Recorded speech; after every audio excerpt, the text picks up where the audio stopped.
Awesome. Is that working?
You didn't need to know that. Sorry, that was a bit oversharing.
But you're gonna peel that salt.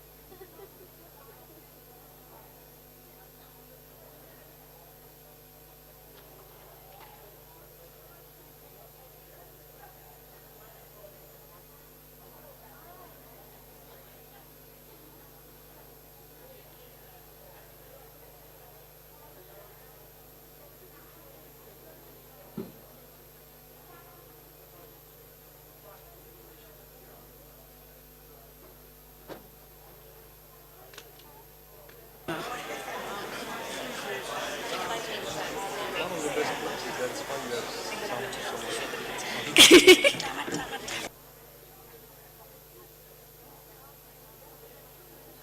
আপনি উঠেন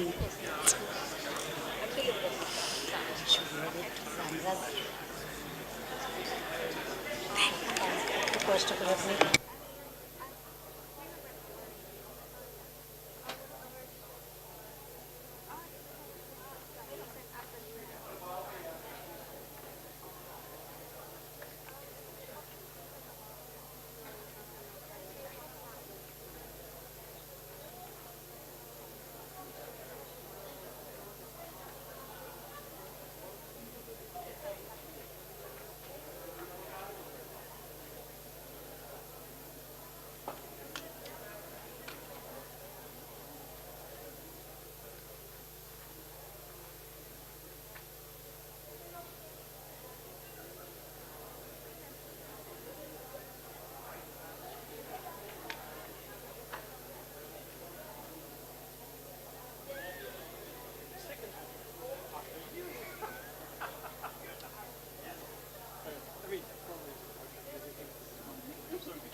কিন্তু পিছনে তো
একটা চশমা পরে নেই, কানে দিছেন?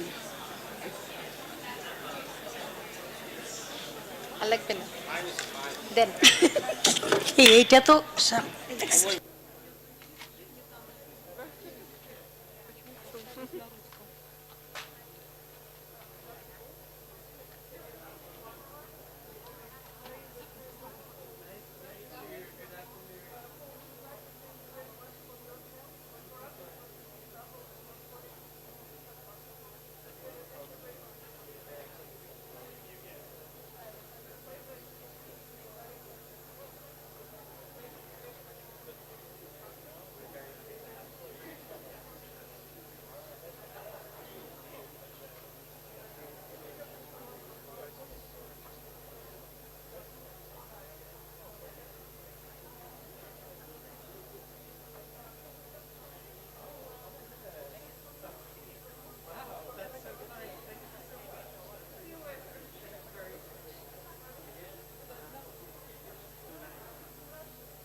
Конечно, молодец. Я говорю, 8 часов вечера было. И он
Excellencies, distinguished delegates, ladies and gentlemen, I trust you all enjoyed networking and fruitful discussion over the lunch break and the side event. I will now proceed to resuming our deliberations under Agenda Item 2. Its review of migration policies and programs and their impact on facilitating safe, orderly, and regular migration, and on supporting all dimensions of sustainable development. To guide the deliberations, the Secretariat prepared documents. It's E/ESCAP/GCM/PREP/1 and Core 1 and 2/ESCAP/GCM/PREP/2. Under this agenda item, we will first hear an input by His Excellency, Mr. Juan Jose Gomez Camacho, Ambassador Extraordinary and Plenipotentiary, Permanent Mission of Mexico to the United Nations, New York, and co-facilitator of the Global Compact for Safe, Orderly, and Regular Migration.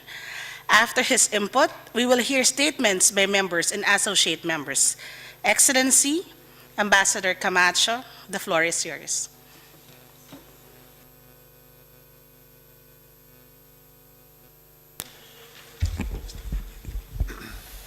Gracias.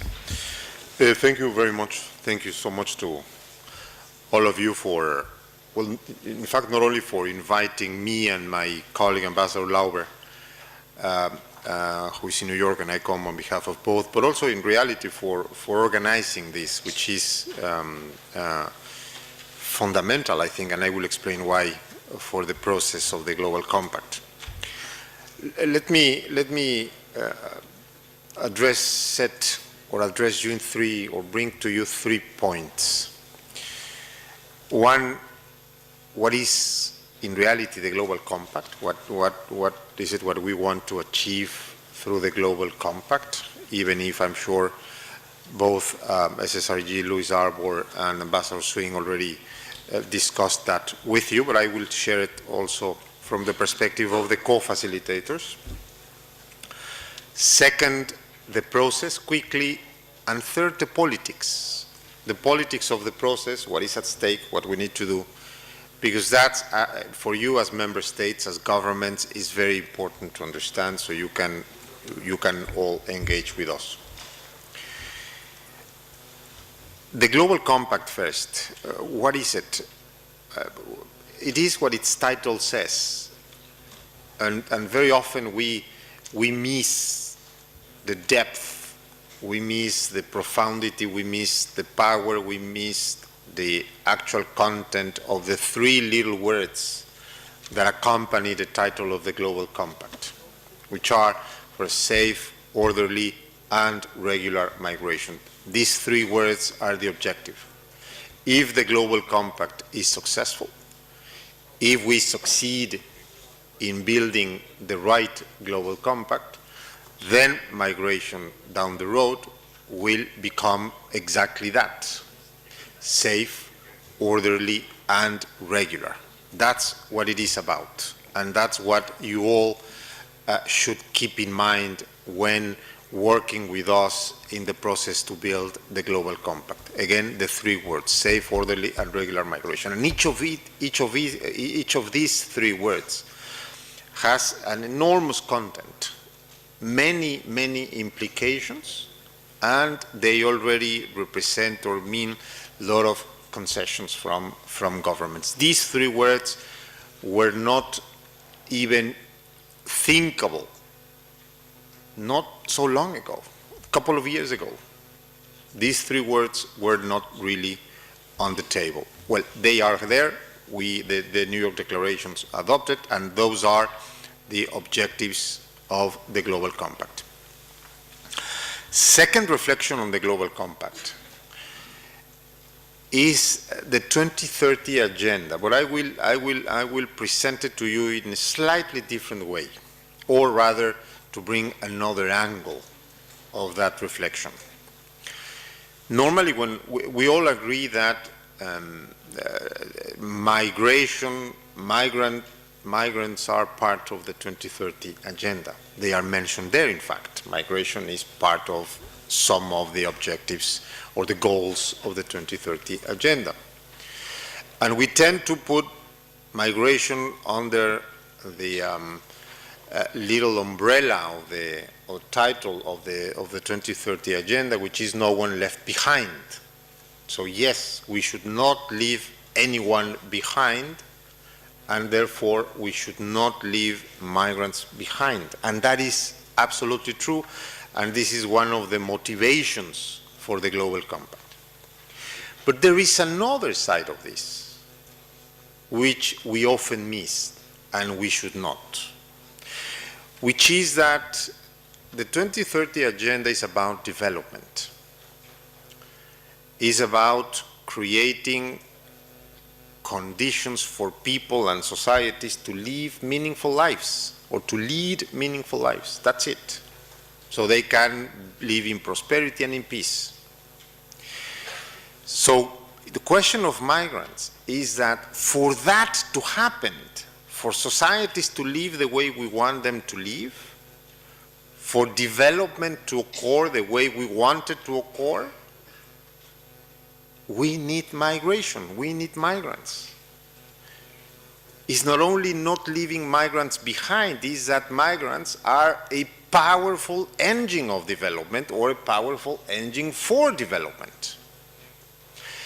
If you see figures, economic figures, you realize, or you can see, we all can see, this is some of the things we are understanding now through the process, that in fact migrants, these 240 or so million people that is moving around the world, contributes with a massive, or make a massive contribution to the global economy,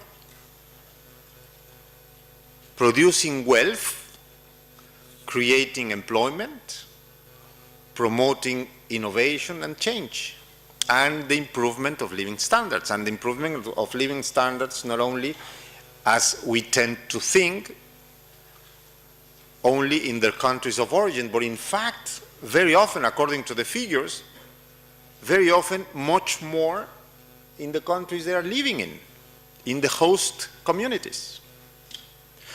So again, when we see the correlation between migration and development, don't stick only to one side of the coin, which is let's grow, let's create development so people don't need to leave, which is true. Let's not leave migrants behind, which is true. But also the other side, which is in fact migrants contribute and are a huge, powerful, strong engine for growth and development promotion. So this is the Global Compact. We are here. We finally, for different reasons, some very obvious, others less obvious, but it doesn't matter anymore, we finally got to where we are, which is a historic mandate to create a global understanding, to create, to promote, or to produce some kind of governance to global migration, to produce that I said, the three words: safe, orderly, and regular migration. Now, the process. The process is, as you know, divided into three phases. We are still in phase number one. Phase number one is about understanding migration, is about seeing migration in 360 degrees, as Ambassador Lauber and I repeatedly say. Is about seeing seeing and understanding each side, each angle, each phase, each facet of migration. Because migration has to be understood as a single phenomenon, from the reasons why it happens to the place it ends when a migrant migrates and lives in a community and produces, works, etc., or integrates to a community. Migration is about all that. And that's why, or that's the reason why we divided the whole discussion and the preparation of the Global Compact in the 6 thematic umbrellas that you all know. This 6 thematics umbrella try or seek to help all of us to understand migration in every angle, the 360 degrees. So this first phase is precisely to do that, to work on 2 tracks. One track is the substantive 360 degrees through the 6 thematic umbrellas, and the other is to see migration from the geographic point of view. So first how it happens substantively, but then how these 6 umbrellas, how the 360 degrees approach or understanding or analysis of migration happens in each region or in each sub-region. And through the process we have also realized, which is something we did not before, that in reality the vast majority of migration happens regionally and sub-regionally.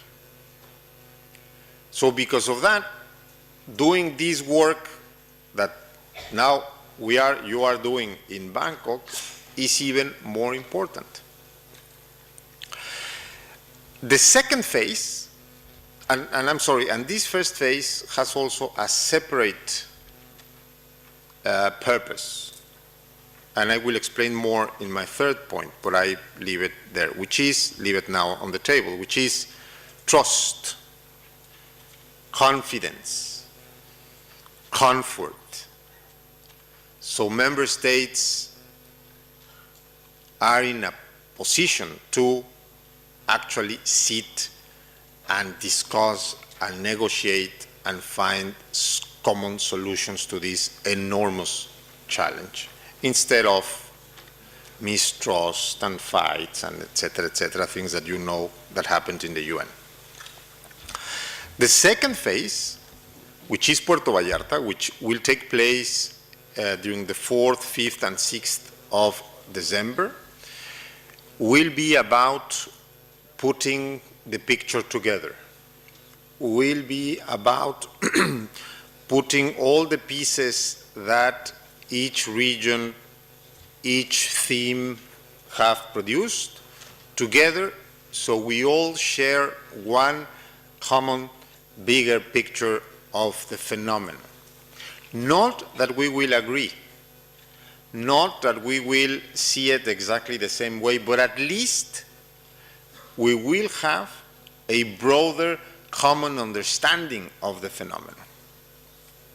And that's why we have insisted, and I plea here to you that you do it, keep doing it, on the need of evidence, on the need of numbers, on the need of figures, on the need of statistics, so we can actually understand the phenomenon. One challenge, big challenge, is how we transfer or transition from perceptions to evidence. That's a big challenge. So these two phases are about that. So Puerto Vallarta is going to be about putting everything together, integrating everything that we have discussed, and producing one single, well understood, hopefully much more objective picture of the migration phenomenon.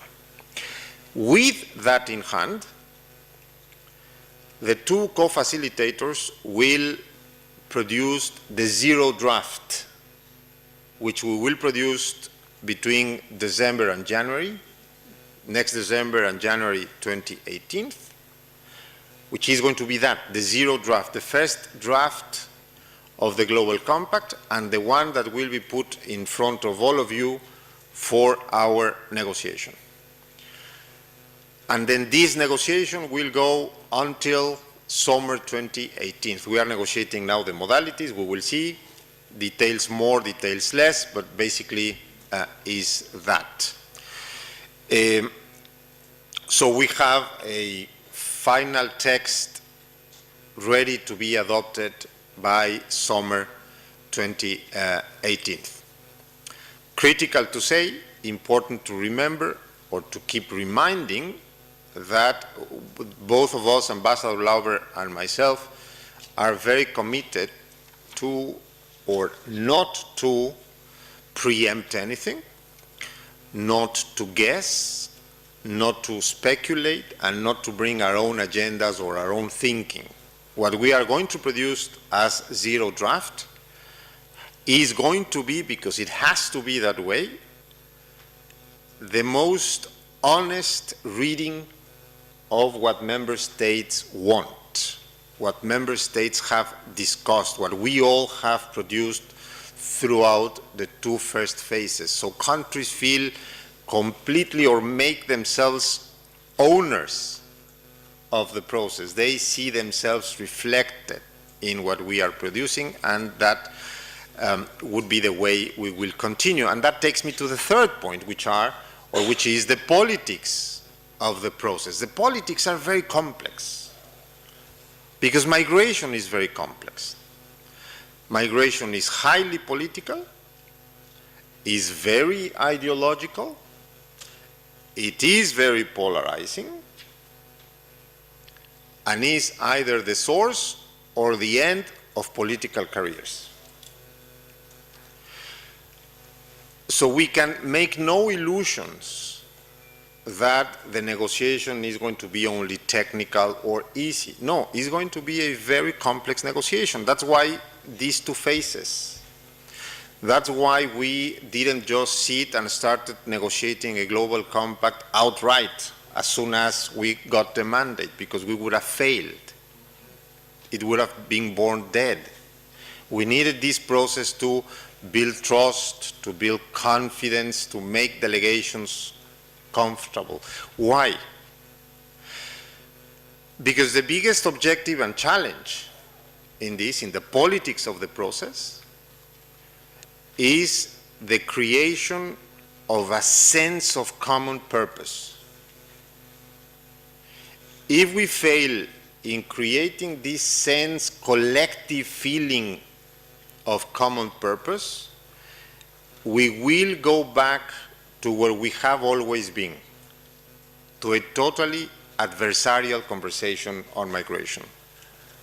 Adversarial, confrontational, south-north, etc., etc. For this to succeed, we need this sense of common purpose.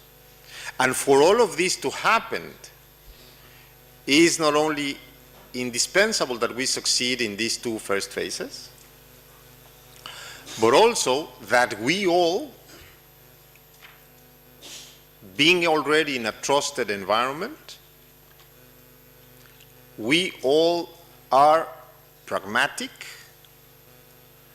we all are objective as we can, we all based the conversation on evidence as much as we can and as much as we have, and we all think of a document that should be concrete, that should be action-oriented, that can be implemented, and that can be measured.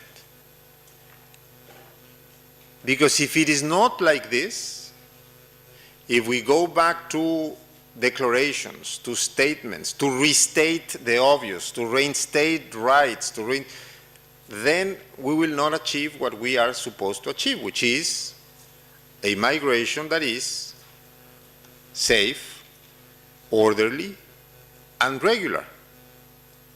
This is precisely about that. Last comment. We will not have other opportunity like this. This global compact, which we all hope is going to be a living document that is going to evolve, etc., which is totally true, it will also be written in stone. is not something that we will be able to redo next year or in 4 years or in 5 years. I don't know, probably we will, but most likely we won't. This is it. We can't fail.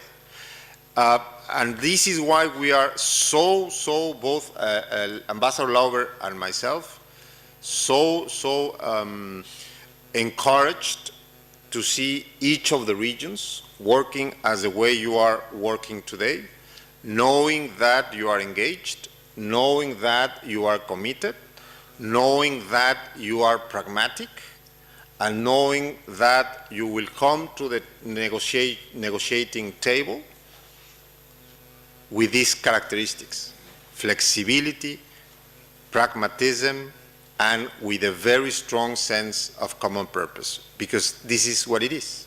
It has to be a common purpose. We are talking about 240 million people around the world. Let's make their lives. And if we make their lives, we are in reality making the lives of many, many millions more, and ensuring that we will, as we want, create a world that enjoys much better, much higher living standards. Thank you so much, and congratulations.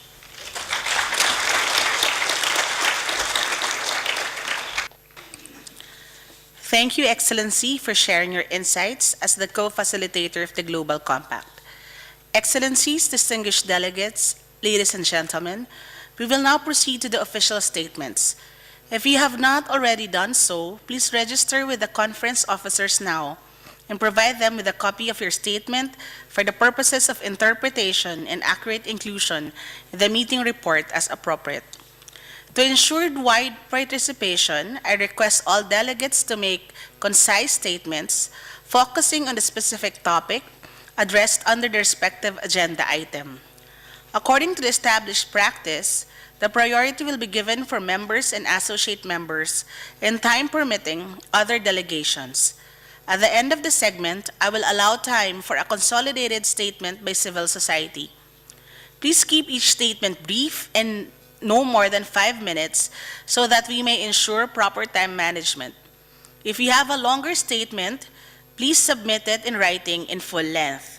Furthermore, I would like to suggest that you give your name and the name of your country or of your organization at the onset of your statement, and that you speak clearly and at a speed which will facilitate effective interpretations, and as the event is being webcast live to a wider audience.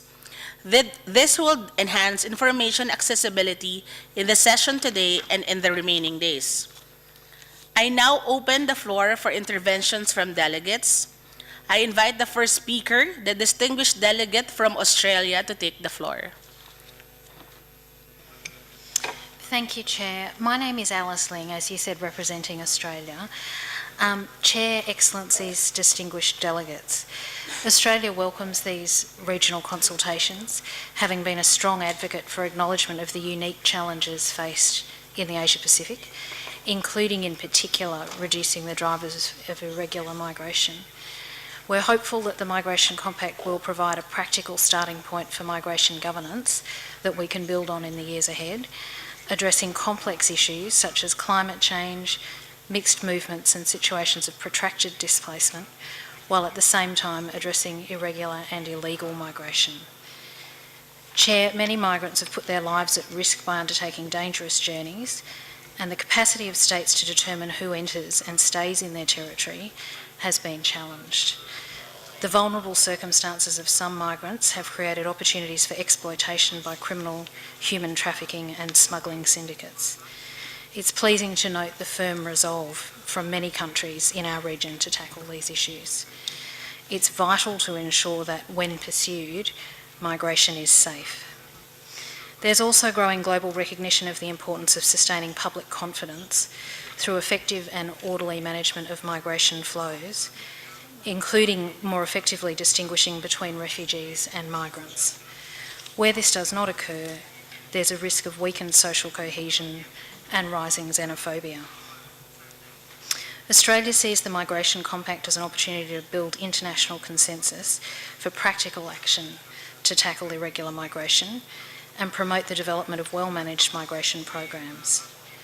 We support the development of a compact that provides guidance on the development of strong national migration programs to reduce irregular migration and facilitate safe, orderly and regular migration, consistent with national priorities and in accordance with relevant international law. The Migration Compact must also address particular vulnerabilities and gender dynamics throughout each stage of migration. Chair, Australia recognises the right and responsibility of states to manage their borders and determine who enters and stays in their territory and under what conditions, consistent with international law. States need to retain the right to distinguish between regular and irregular migrants and the holders of different types of migration status in establishing access to rights and services. We also recognise the need for states to accept the return of their nationals and include effective mechanisms for returning migrants who have no legal right to remain, including support for countries of origin to successfully reintegrate returning migrants. Australia supports the promotion of models for global cooperation in countering, reducing and preventing irregular migration, including human trafficking and smuggling. We support the significant existing and ongoing bilateral and regional cooperation, which in many instances brings together dialogue and joint work focusing on transit, entry and border management. We're pleased to see our region engaging on the compacts and will continue to encourage Bali process involvement, including through supporting the adoption of the Bali process statement on the global compacts.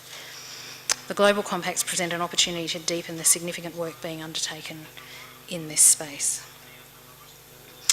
In relation to climate change, Australia agrees that the best response to climate-induced migration, where feasible, is effective adaptation and well-supported internal relocation, rather than cross-border resettlement as a first response.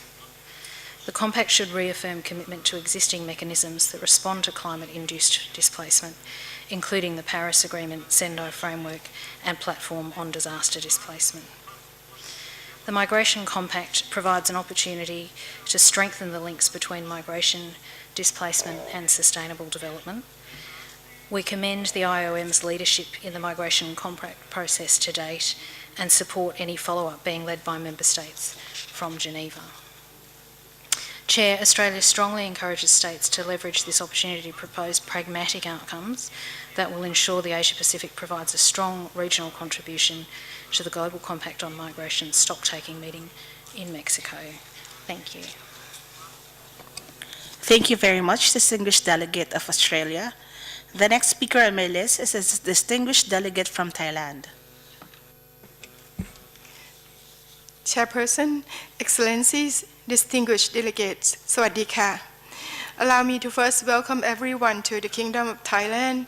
We have an especially nice weather this week. Today's gathering provides a great and unique opportunity for the Asia-Pacific to share, learn, and take stock of our experiences on policies and programs to facilitate safe, orderly, and regular migration. It is also an opportunity to collectively examine the challenges and priorities of our region. Migration is a defining issue of this century. It is global and affects everyone.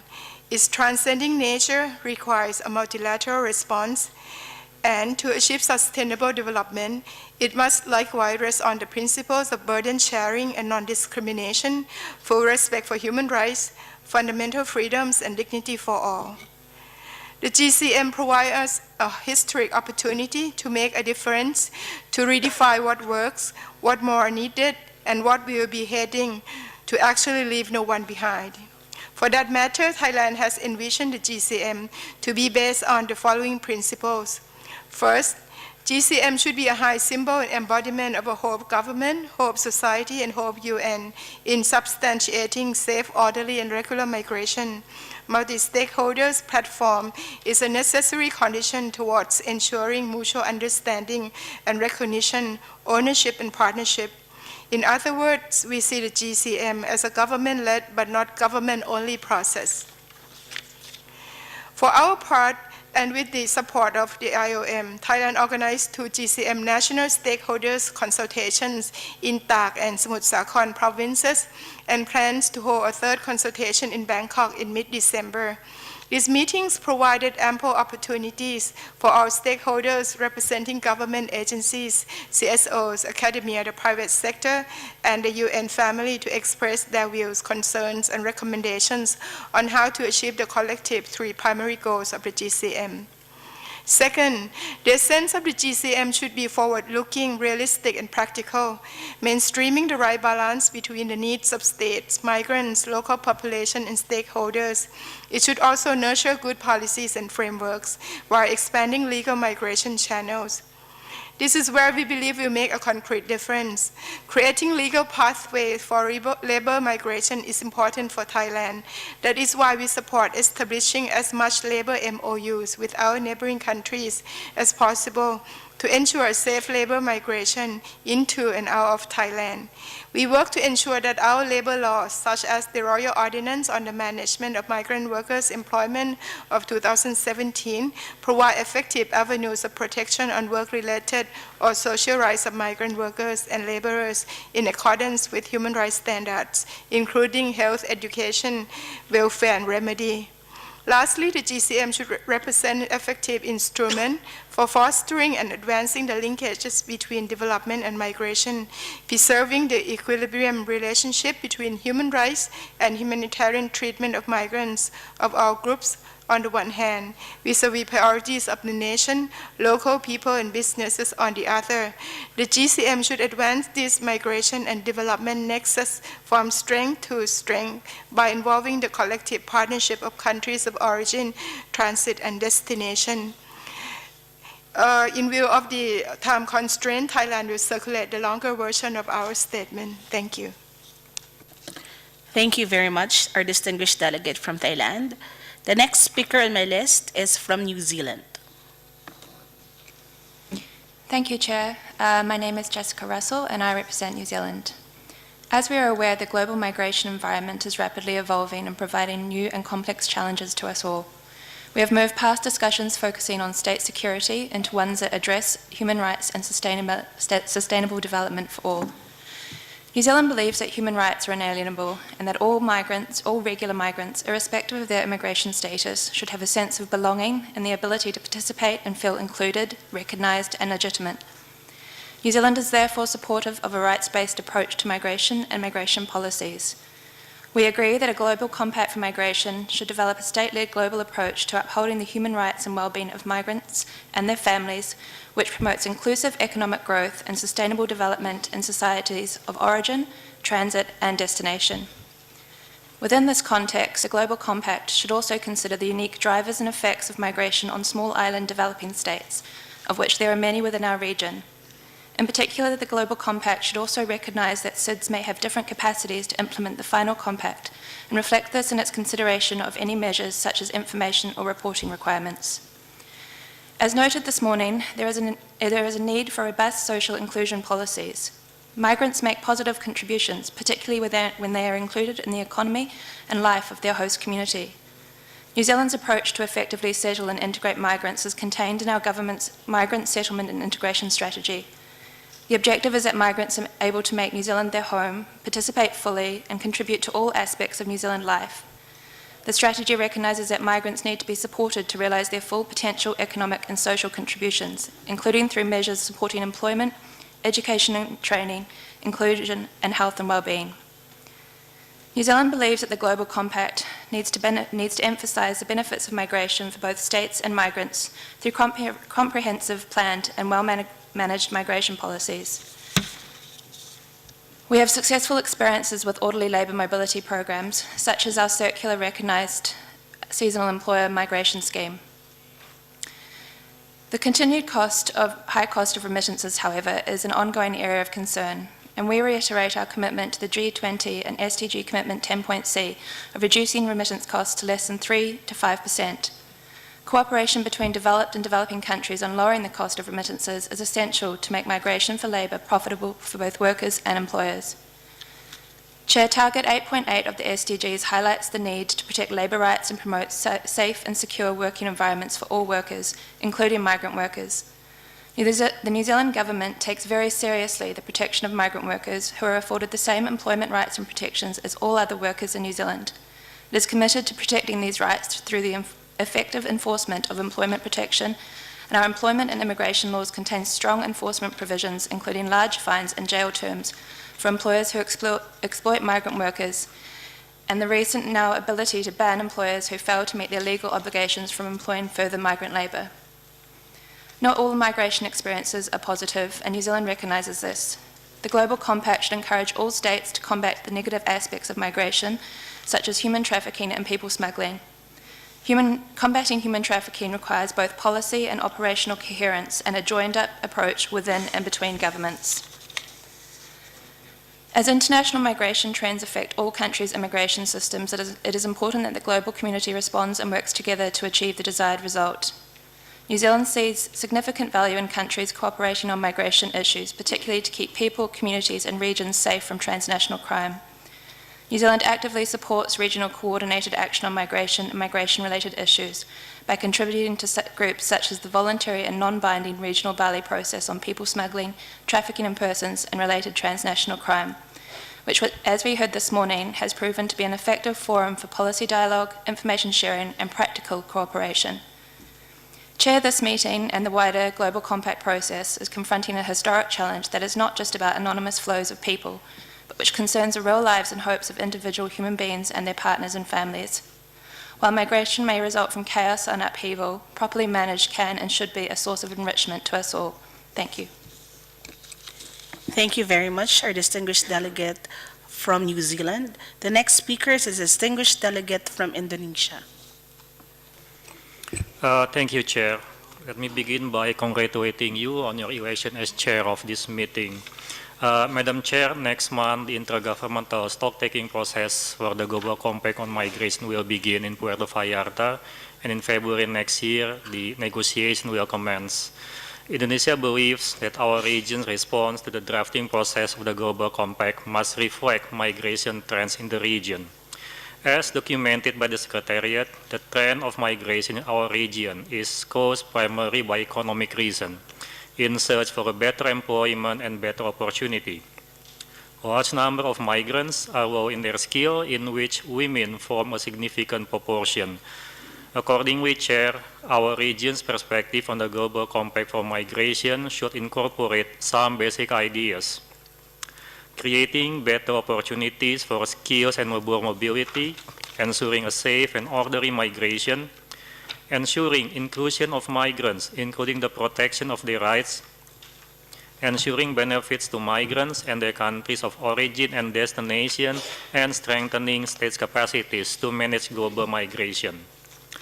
Madam Chair, just 2 weeks ago, the Indonesia's House of Representatives agreed to enact a new law on the protection of Indonesian migrant workers, replacing the law enacted before in 2004. The new law was drafted by taking into account the key elements of the International Convention on the Protection of Migrant Workers and members of their families. The new law commands every level of government, from the central government down to the village level, to oversee all necessary procedures for protecting migrant workers, such as dissemination of information, data verification, departure process, and service to the migrants' families. The new law also states that no fee should be placed on migrant workers. It also mandates the government to create a one-stop service for migrant workers to prevent them from being subjected to exploitation, extortion, and discrimination. And to ensure better protection, the sending of Indonesian migrant workers can only be done based on written agreement between the government of Indonesia and the government or legal entity in countries of destination. Chair, I also wish to inform you and the meeting that my government has worked hard to ensure better integration of Indonesian migrant workers in countries of destination. We work with the government of Malaysia to provide education for children of our migrant workers in the remote areas of Sabah and Sarawak. We set up Indonesian citizen service in several embassies to further the service of and protection of Indonesian citizens, including migrant workers. We also encourage our migrant workers to send remittances through proper and legitimate banking system to ensure accountability and efficiency. Within the ASEAN environment, Indonesia and other ASEAN states adopted the ASEAN Declaration on the promotion and protection of the rights of migrant workers in 2007. And to further this declaration, ASEAN has agreed on ASEAN consensus on the promotion and protection of the rights of migrant workers, which is expected to be signed by ASEAN leaders in Manila later this month. On a different matter, Madam Chair, Indonesia also realizes the importance of cooperation in preventing and responding to human trafficking and people smuggling. Together with Australia, we are co-chairing Bali process on people smuggling, trafficking in person, and related transnational crime. We have adopted policy guidelines on following the money in human trafficking case to help law enforcement agencies in investigating and prosecuting human trafficking perpetrators. We also created guidance in identifying and protecting victims of human trafficking. In August this year, Bali Process convened a government and business forum in Perth, Australia, to strengthen engagement with private sectors in preventing human trafficking and people smuggling within the context of forced labor and modern slavery. Madam Chair, let me conclude by reiterating our steadfast commitment to strengthen the promotion and protection of the rights of migrant workers and to prevent incidents of human trafficking and people smuggling within the framework of global migration. We hope the steadfastness of our commitment is shared by our partners and other actors in the region. We believe that only through a genuine dialogue leading to collaboration can we create a better governance for global migration. And I thank you, Chair. Thank you very much, distinguished delegate of Indonesia. The next speaker is a distinguished delegate from Armenia. Меня зовут Гай Киганян, я из Армении. Уважаемый председатель, дамы и господа, прежде всего от имени Республики Армения хочу сердечно поприветствовать участников нашей встречи, одновременно выразить благодарность за оказанное доверие, выбрав меня заместителем председательствующей нашей встречи, и пожелать всем нам плодотворной работы. Я также хотел бы поблагодарить организаторов за весьма своевременную инициативу организовать Азиатско-Тихоокеанскую региональную подготовительную встречу. Цель всего процесса разработки глобального договора, включая нашу сегодняшнюю встречу, заключается в разработке приемлемого для всех государств инструмента, направленного на обеспечение эффективного управления миграционными процессами. И я более чем уверен, что в данном контексте единое понимание термина «управление миграцией» имеет краеугольное значение. Очевидно, что разночтение при толковании термина не может содействовать эффективному диалогу, согласованным действиям и сотрудничеству, к которым мы стремимся. Очевидно также, что результативность наших дальнейших шагов, включая разработку глобального договора, напрямую зависит от того, подразумеваем ли мы все под термином управления миграцией одно и то же явление.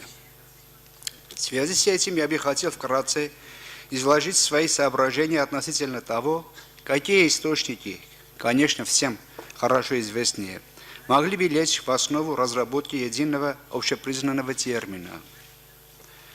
В прошлом году в процессе разработки стратегии миграционной политики Армении на 2017-2021 годы мы в очередной раз столкнулись с необходимостью включить в документ толкование ключевых понятий, затрагиваемых в стратегии, включая термин «управление миграцией».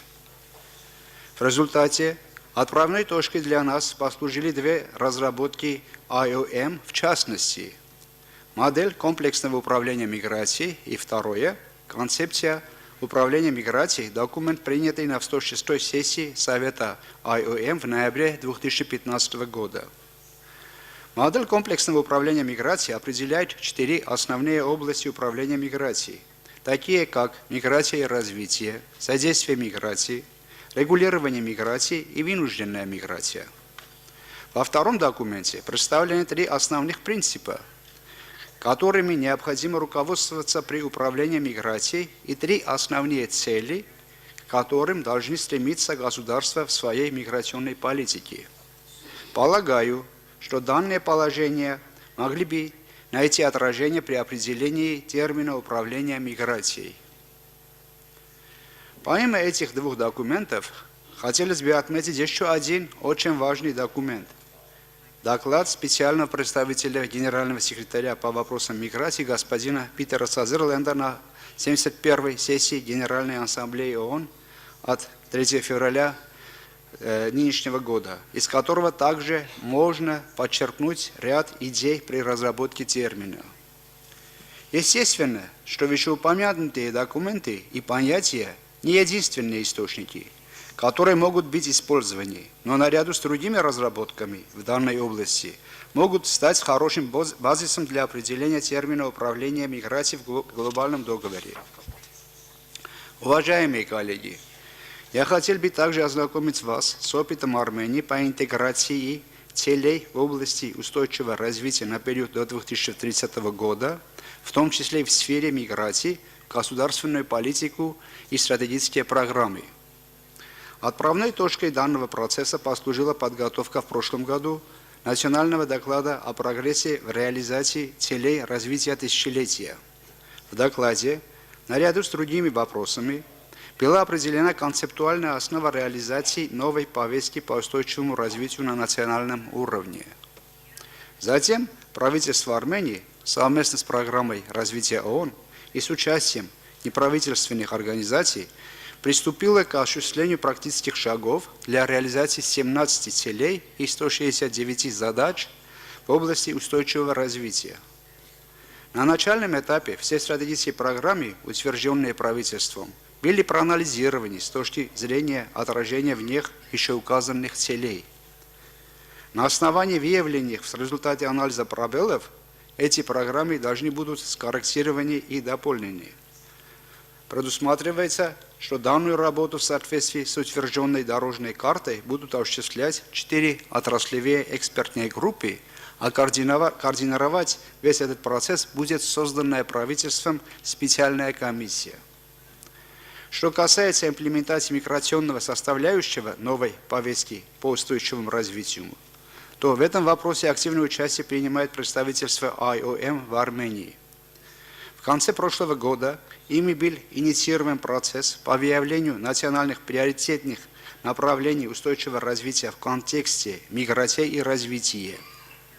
Предложенные направления нашли свое отражение в национальном плане мероприятий по реализации стратегии миграционной политики Армении на 2017-2021 годы, который буквально 2 месяца назад, в августе этого года, был одобрен правительством Армении.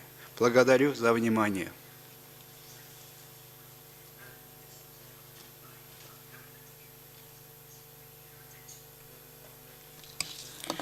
Thank you very much, distinguished delegate of Armenia. The next speaker on my list is the distinguished delegate of the Philippines. Thank you, Madam Chair. The Philippine delegation wishes to put on record the country statement of the government of the Philippines. Migration has been a primordial concern of the Philippines for the past 40 years, and the protection of the rights and promotion of the welfare and interests of its migrants has been deeply embedded in its foreign policy. It is a continuing narrative for the Philippines to look closely on the realities and complexities brought about by international migration and to come up with practical and doable solutions to address this. The Philippines has noted that efforts of its fellow member states have been geared towards the promotion of a safe, orderly, and regular migration under the 2030 Sustainable Development Goals, with a view of that this collective concern highlights the shared responsibility of all actors involved in the migration cycle. At the sub-regional level, allow us to briefly share, as the current chair of the Association of the Southeast Asian Nations, that ASEAN member countries adopted in 2007 the Declaration on the Protection and Promotion of the Rights of Migrant Workers, which calls on origin and destination countries to ensure the dignity of migrant workers. ASEAN has since then continually engaged its members to implement the said declaration. Likewise, the Philippines hosted last month, 25 to 26 of October 2017, the 10th ASEAN Forum on Migrant Labor, an annual tripartite consultation for the discussion, exchange of best practices, and review of recommendations adopted in the previous forum.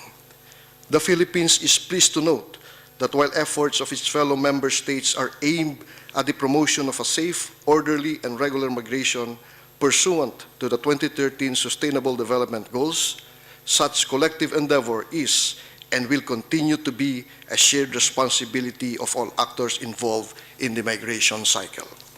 Under the umbrella of the Global Compact for Safe, Orderly, and Regular Migration, or GCM, the Philippines would like to highlight the following essential points. First, the GCM should contain the affirmation of the human rights of all migrants, regardless of their immigration status. UN member states should recognize and respect fundamental freedoms and human rights of migrants, such as access to healthcare systems and effective remedy. Second, the GCM should also underscore that migrants should be empowered and seen as agents of development. Migrants should be recognized and acknowledged for their positive contribution to the development of countries of origin and destination. The GCM should facilitate greater labor mobility and social and financial inclusion of migrants. Third, the GCM should reaffirm the principle of shared responsibility of countries of origin, transit, and destination. It should also reinvigorate the spirit of multilateralism. Moreover, the GCM should facilitate and sustain technical cooperation and assistance to further strengthen the capacity of member states to respond to the concerns and commitment to protect the rights and promote the welfare of migrants. Fourth, the GCM should facilitate and expand existing regular pathways of migration. In the Asia-Pacific region, it also means addressing the pitfalls of irregular labor migration.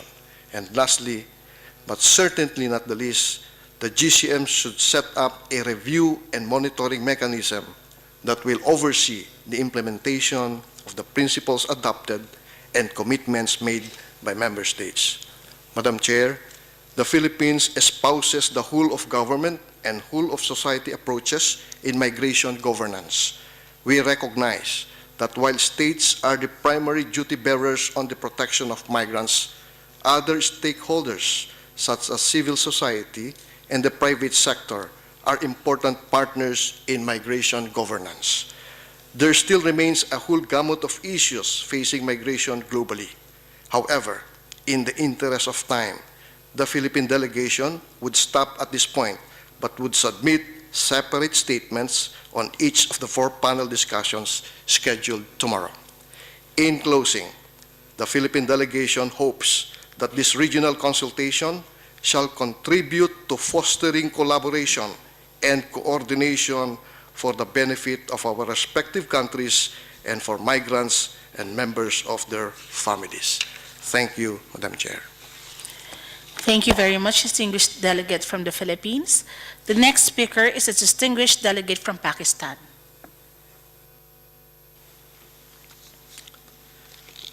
Thank you, Madam Chairperson. My name is Manzoor Kiani. I am Joint Secretary to the Government of Pakistan. It gives me immense pleasure to share that the Government of Pakistan, Ministry of Overseas Pakistanis and Human Resource Development, is currently on to operationalizing target 10.7 of the Sustainable Development Goals 2030 in the form of a mini global compact for safe, orderly, and regular migration, which is currently in hand. Consequently, Pakistan is working on its first ever national immigration and welfare policy for overseas Pakistanis with the following objectives: to promote safe, orderly, and regular migration, to address the irregularities and exploitation in the process of immigration, to develop mechanism for analyzing international labor market trends and competencies and demand at the countries of destination, to facilitate and motivate foreign remittances through formal channels, and provide guidelines for productive use. and to provide sustainable tools for welfare of overseas Pakistanis and their families back home. Madam Chairperson, the national immigration policy is designed to cover certain thematic areas which are labor immigration, protection of migrant workers, global market trends and skills development, welfare of immigrant workers and overseas Pakistanis, promotion of remittances through legal channels, reintegration of returning migrant workers. We believe that formulation of national immigration policy would facilitate Pakistan to align its stance with the ongoing negotiations on United Nations Global Compact on migration. We also have a firm belief that the more we create pathways to safe, orderly, and regular migration, the more we see decline in irregular migration, which is a win-win situation for the countries of origin and destination. Thank you so much. Thank you very much, distinguished delegate from Pakistan. We now recognize the next speaker, distinguished delegate from Azerbaijan. Thank you, Madam Chair. My name is Arif Mamadov and I represent Foreign Minister of Azerbaijan. Excellencies, ladies and gentlemen, first of all, I would like to join previous speakers and to thank ESCAP for organizing this important event and bringing us together here in Bangkok. It's a pleasure and an honor to be part of such a distinguished audience. Dear colleagues, it is only through international cooperation that the challenges of migration can be effectively managed. Azerbaijan strongly supports the 2016 New York Declaration for Refugees and Migrants and the subsequent developments for the establishment of the Global Compact on Refugees and the Global Compact for Safe, Orderly and Regular Migration.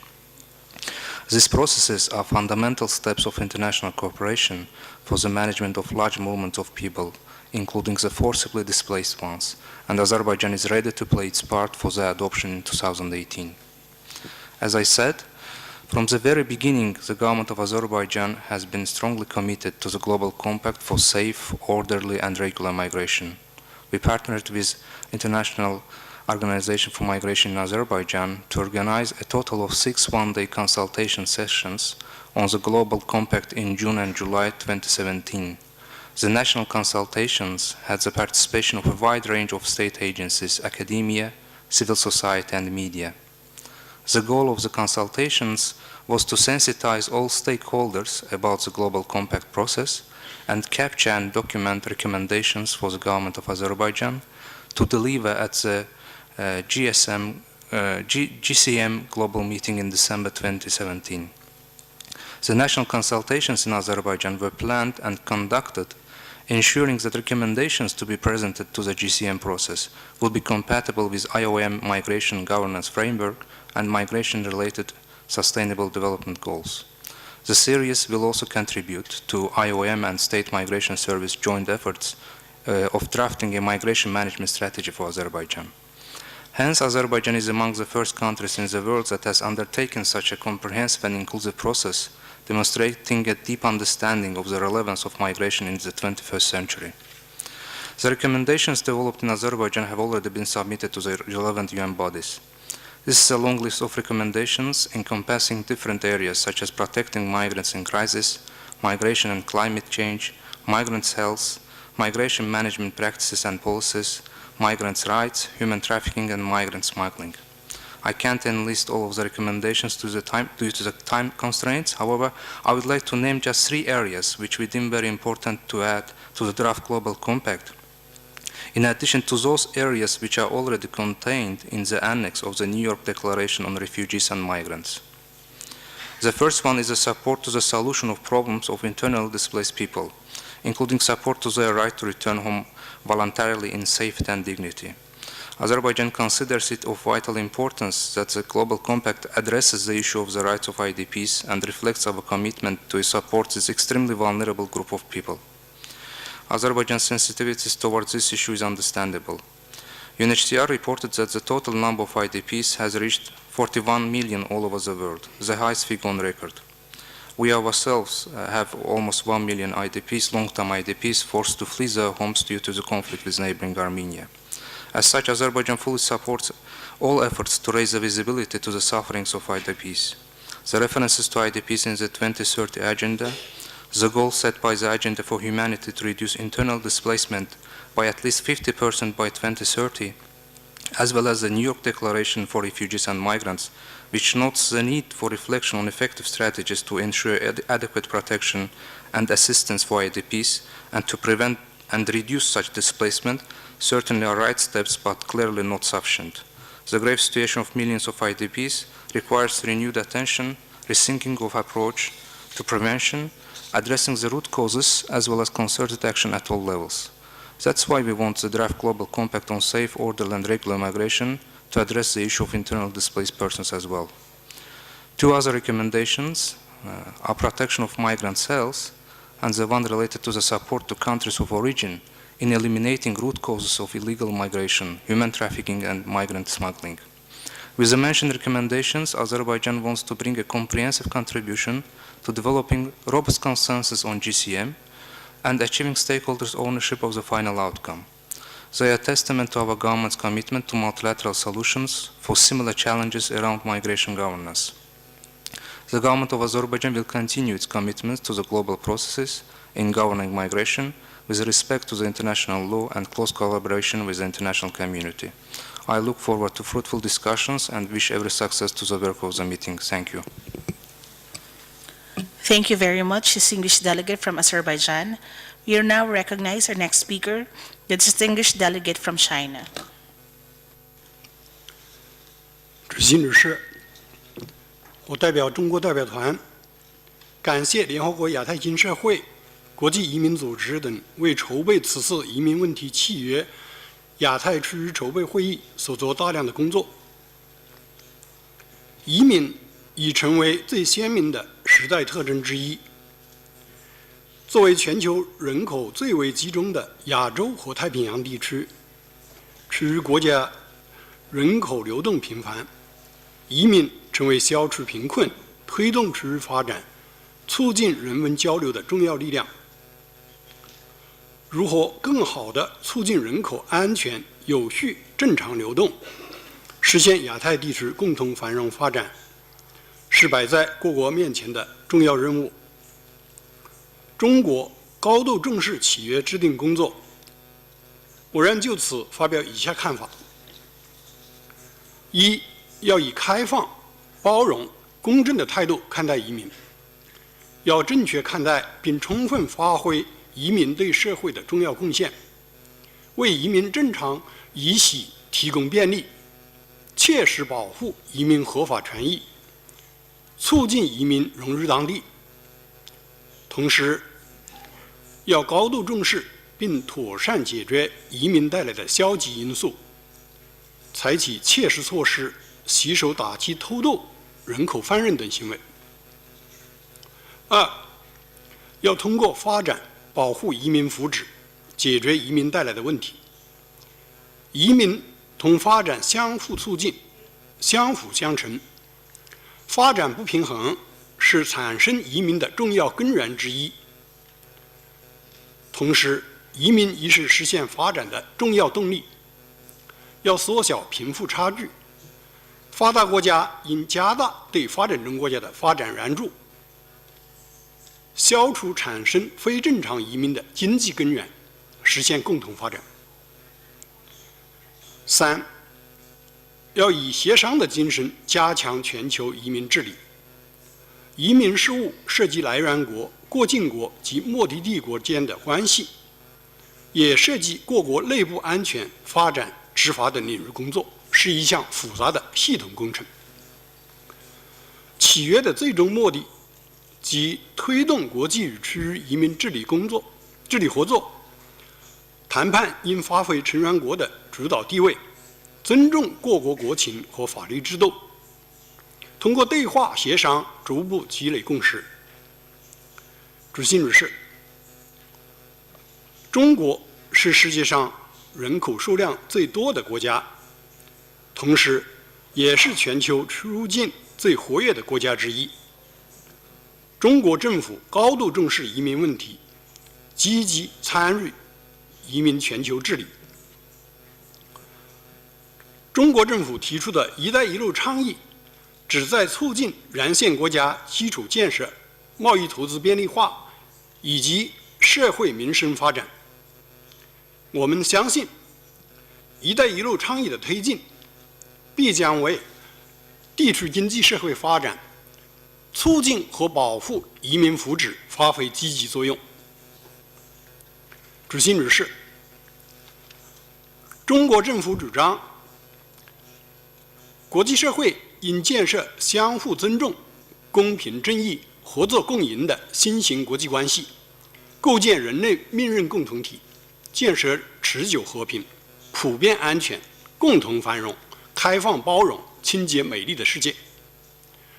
移民问题全球契约旨在促进人口安全、有序、正常流动，同上述理念高度契合。中国将积极参与契约的制定，为加强全球移民治理贡献力量。谢谢。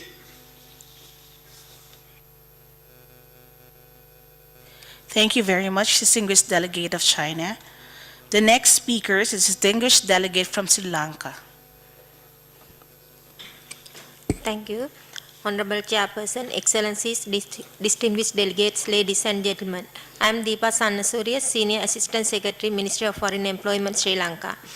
At the outset, Chairperson, let me congratulate you on your election. With your guidance, undoubtedly, our deliberation will be conducted to a fruitful conclusion. I would also like to extend the appreciation of Sri Lanka delegation to the ESCAP Secretariat for the meticulous organization of this preparatory meeting to bring together the views of the region in view of the upcoming meeting on the Global Compact on Migration. My thanks also goes to the host government of Thailand for the kind hospitality. Chairperson, the National Labour Migration Policy of Sri Lanka, developed in 2008, is the main policy document that governs labour migration in the country. Based on the ILO multilateral framework on labour migration, this policy has been developed with the aim of recognizing the significant contribution of Sri Lankan migrant workers, with the goal of developing a long-term vision for the contribution of labour migration to the economy. Subsequently, under the direction of the above-mentioned main policy, a sub-policy on return and reintegration of migrant workers has also been developed and implemented. The National Labour Migration Policy is monitored through its National Advisory Committee and Program Advisory Committee, consists of representatives of key stakeholders of the sector to ensure institutional and policy coherence, which are the key factors for successful implementation. Chairperson, in addition to the main policies, there are several sectoral policies related to different aspects of labour migration that aim to improve safe and orderly migration in the country. Since the National Labour Migration Policy of Sri Lanka was developed in 2008, the government has already taken steps to review the existing policy to reflect the present context and needs of migrant workers and family members. Many changes have occurred in Sri Lanka's society, economy, and legal framework, as well as in destination countries through the regional and global developments. International cooperation on labour migration is moving at a pace, and Sri Lanka is seeking to keep abreast. Hence, interventions for policy review are expected to substantiate these national, region, and global policy dialogues and migration-related SDGs. In this regard, policy review is being done through broad consultation with key stakeholders in the migration sector. Apart from the national policies, the government of Sri Lanka is currently implementing the third phase of the Safe Labour Migration Program supported by Switzerland. This contributes to safe and orderly labour migration, better protection of migrant workers, and increased contribution of migrants to development. Further, the intergovernmental regional consultative processes such as the Colombo process and Abu Dhabi dialogue, which aim to enable safe, orderly, and regular labour migration, have been assisting in developing partnership for adopting best practices learning from experiences of member countries. ADD has initiated programs to ensure protection of migrant workers, empower workers to fulfill their goals and aspirations, and afford workers the opportunity to benefit equitably from the outcome of temporary labour migration. Chairperson, in the context of these regional initiatives, 4 programs have already been formulated. First, an all-trade model for labour recruitment. The second program is joint certification and recognition of skill. The other is the comprehensive information and orientation program. And the final program is on the aspect of technology in the governance of labor mobility. As we are all aware, technology helps create efficient solutions to current challenges, increase transparency in the recruitment process and lower recruitment cost. Chairperson, Sri Lanka is actively involved with projects and programs initiated by these regional consultative processes, particularly on skill development of migrant workers and comprehensive information and orientation program in collaboration with the UAE. Working to address the issues and current challenges through joint programs with destination countries, Sri Lanka aims to achieve positive outcome for migrant workers while fostering labor migration that is beneficial to both sending and receiving countries. To conclude, Sri Lanka supports the process towards adopting the Global Compact on safe, orderly and regular migration. This destination looks forward to contributing constructively to the discussion during this meeting under the auspices of ESCAP to provide comprehensive input from this region to guide the negotiation in December. Thank you. Thank you very much, distinguished delegate of Sri Lanka. The next speaker is the distinguished delegate of Bangladesh.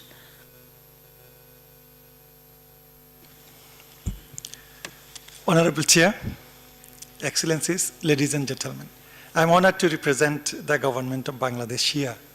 After our Foreign Secretary, Excellency Shahidul Haq spoke, you might ask me which Bangladesh I represent. But we work together, but we work in the field day in, day out with the migrants, mainly labor migrants. I have with me colleagues who have spent a significant portion of their life working with the laborers, migrant to other countries. At first, please allow me also to thank ESCAP and especially the Royal Thai government for hosting this important event and for hosting UN agencies for decades. My delegation and I offer our deepest condolences at this difficult time of our friends and colleagues in Thailand. The late king was popular to many Bangladeshis also.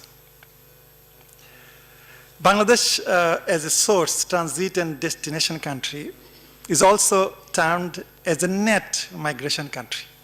Maybe the chartered accountants will like it. What we do it in millions. When we take forcibly displaced foreign national in our southeast border, it's in 1 million. When we were forced out from our country in 1971 to India, it was in many millions.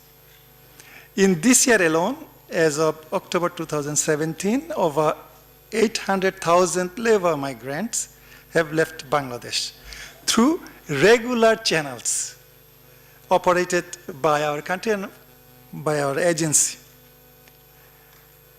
And out of them, 12% more or less are female workers.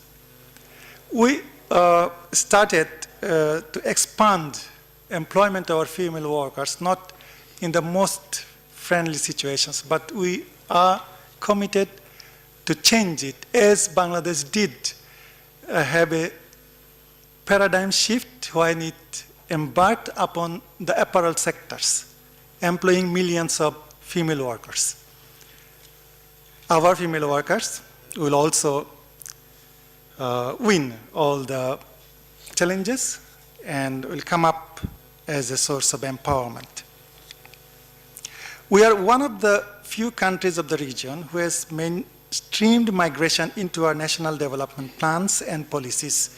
We worked with many development partners, including, among others, ILO, IOM, and with development partners like Swiss, SDC, USAID, DFID, and the like.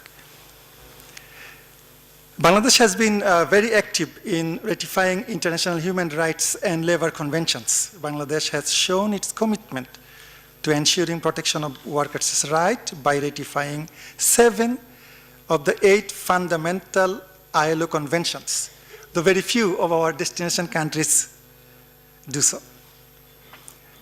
Bangladesh also presented its country paper in front of Convention Committee on the 1990 Convention early this year.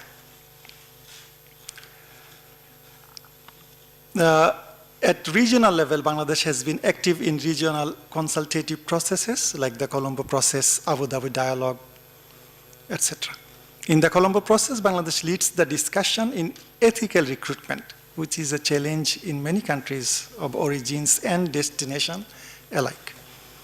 Ladies and gentlemen, like several sending countries in the region, Bangladesh has adopted laws and policies to protect the rights of migrant workers in line with normative labor rights frameworks.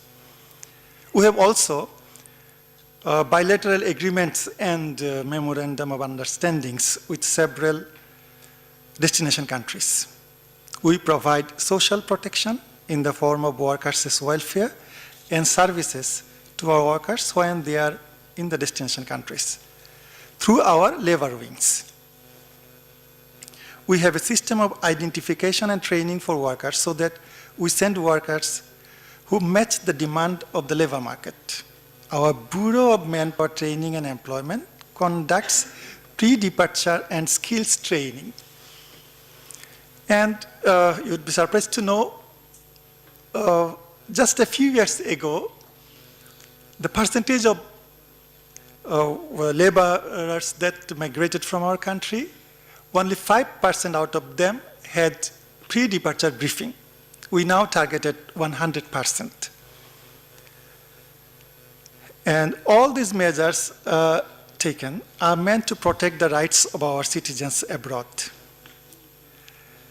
Women domestic workers make huge sacrifices when they migrate and contribute to the economy and their families, but they are often rendered vulnerable. The lack of inclusion of domestic work in labor laws of destination countries and the lack of access, monitoring workplace opportunities in countries of destination means women domestic migrant workers are often outside the purview of support of our labor attaches. We would appreciate that and expect that the GCM would cater for the rights of the women workers, irrespective of their status, as they are the most vulnerable group and they face the most social cost individually and through their families also. All too often, implementation of laws and policies is a challenge. The Global Compact on Migration provides a renewed opportunity to renew our collective commitment to strengthening the framework of migration governance and to protect people who are migrating. We believe the GCM should emphasize a strong call to all states to eradicate discriminatory, xenophobic practices and behaviors by both governments, employers, and general public towards migrants.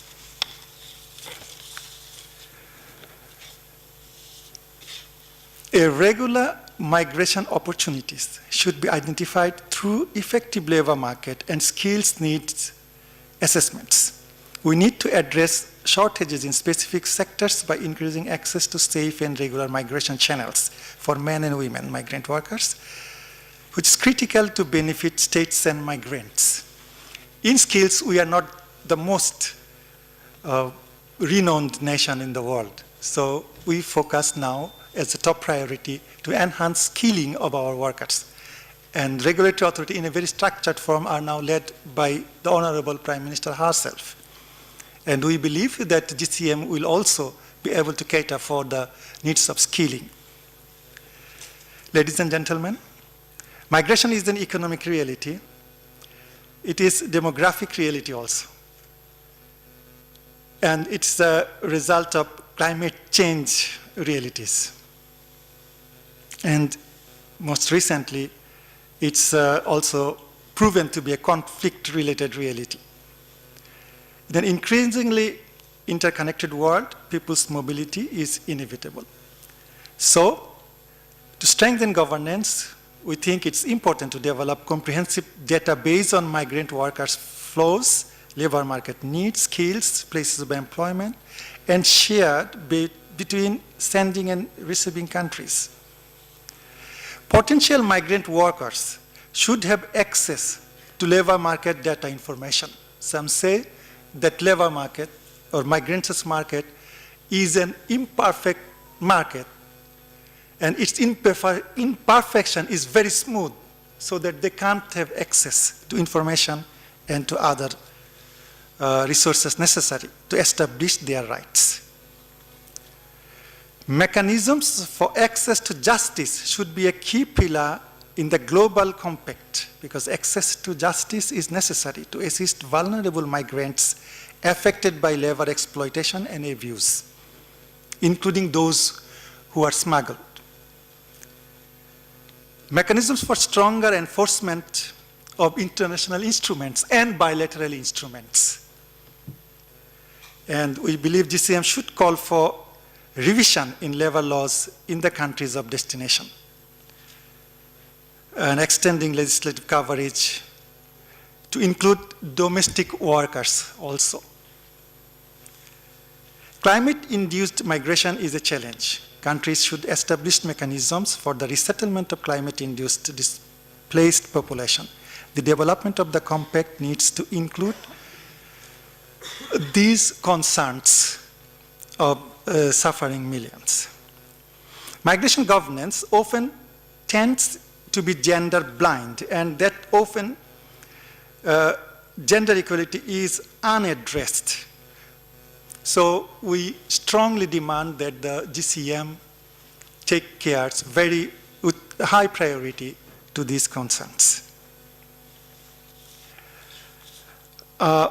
Several normative standards on migration, like the 1990 Convention, the ILO Convention 97, 143, are not ratified and implemented by many destination countries, and also quite a few sending countries also. We hope that the GCM could be in some form covering majority of those countries even under its umbrella.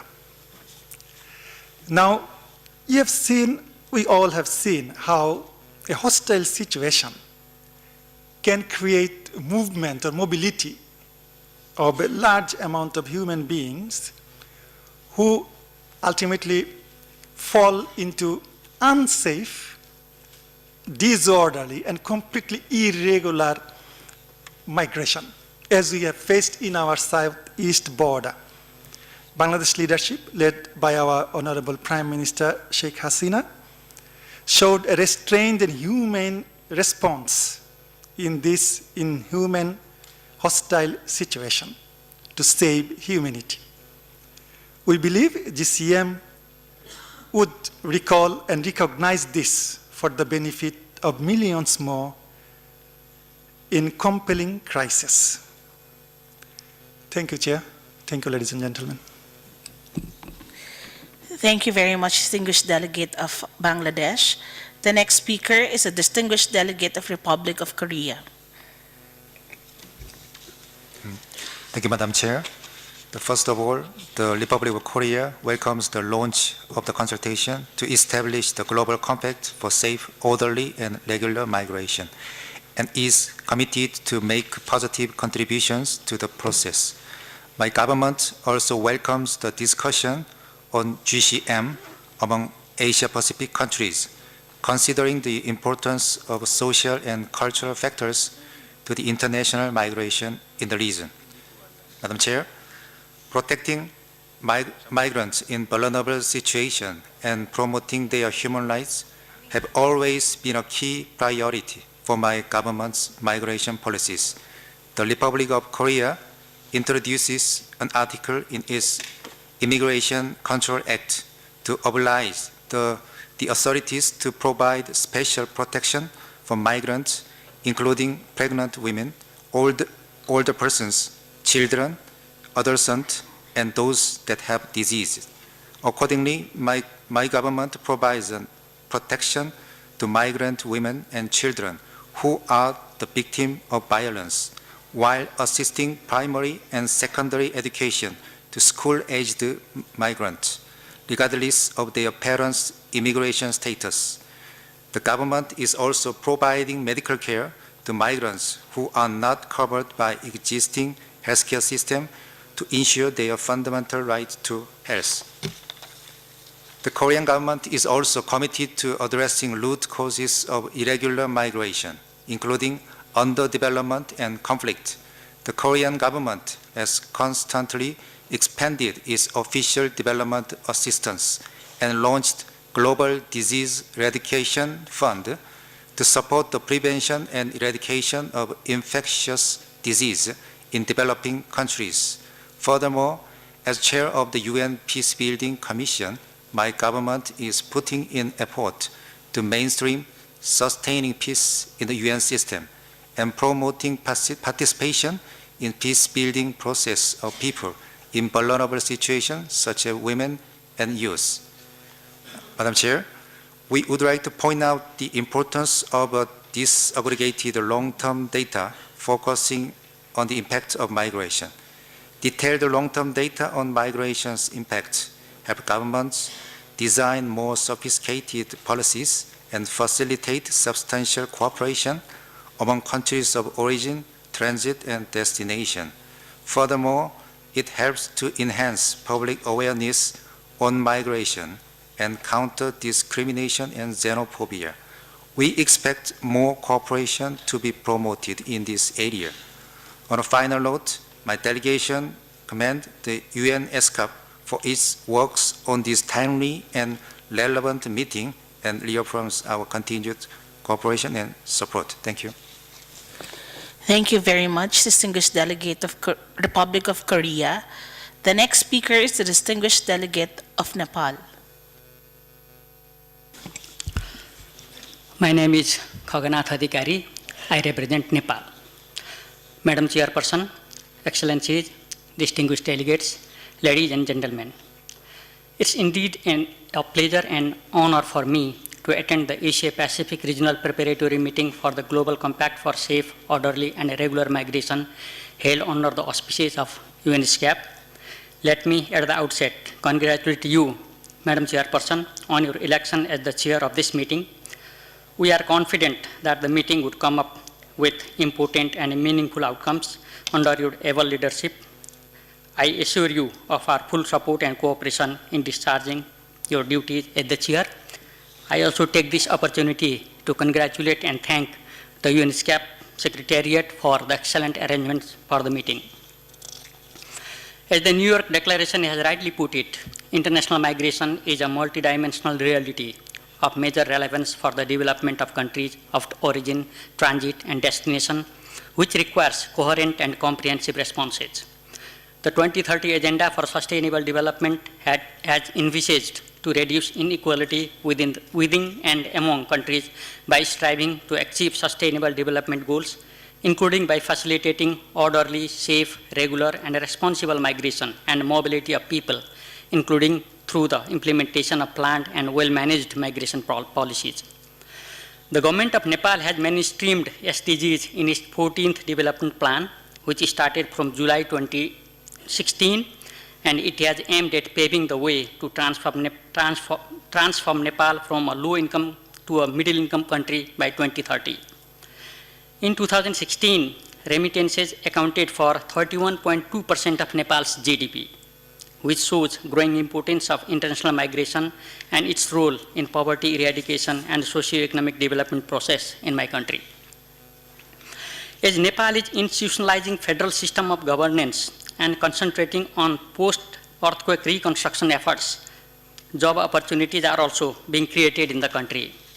Every year, about 450,000 Nepalese enter into labor market seeking job opportunities, and more than 400,000 youths look for foreign employment.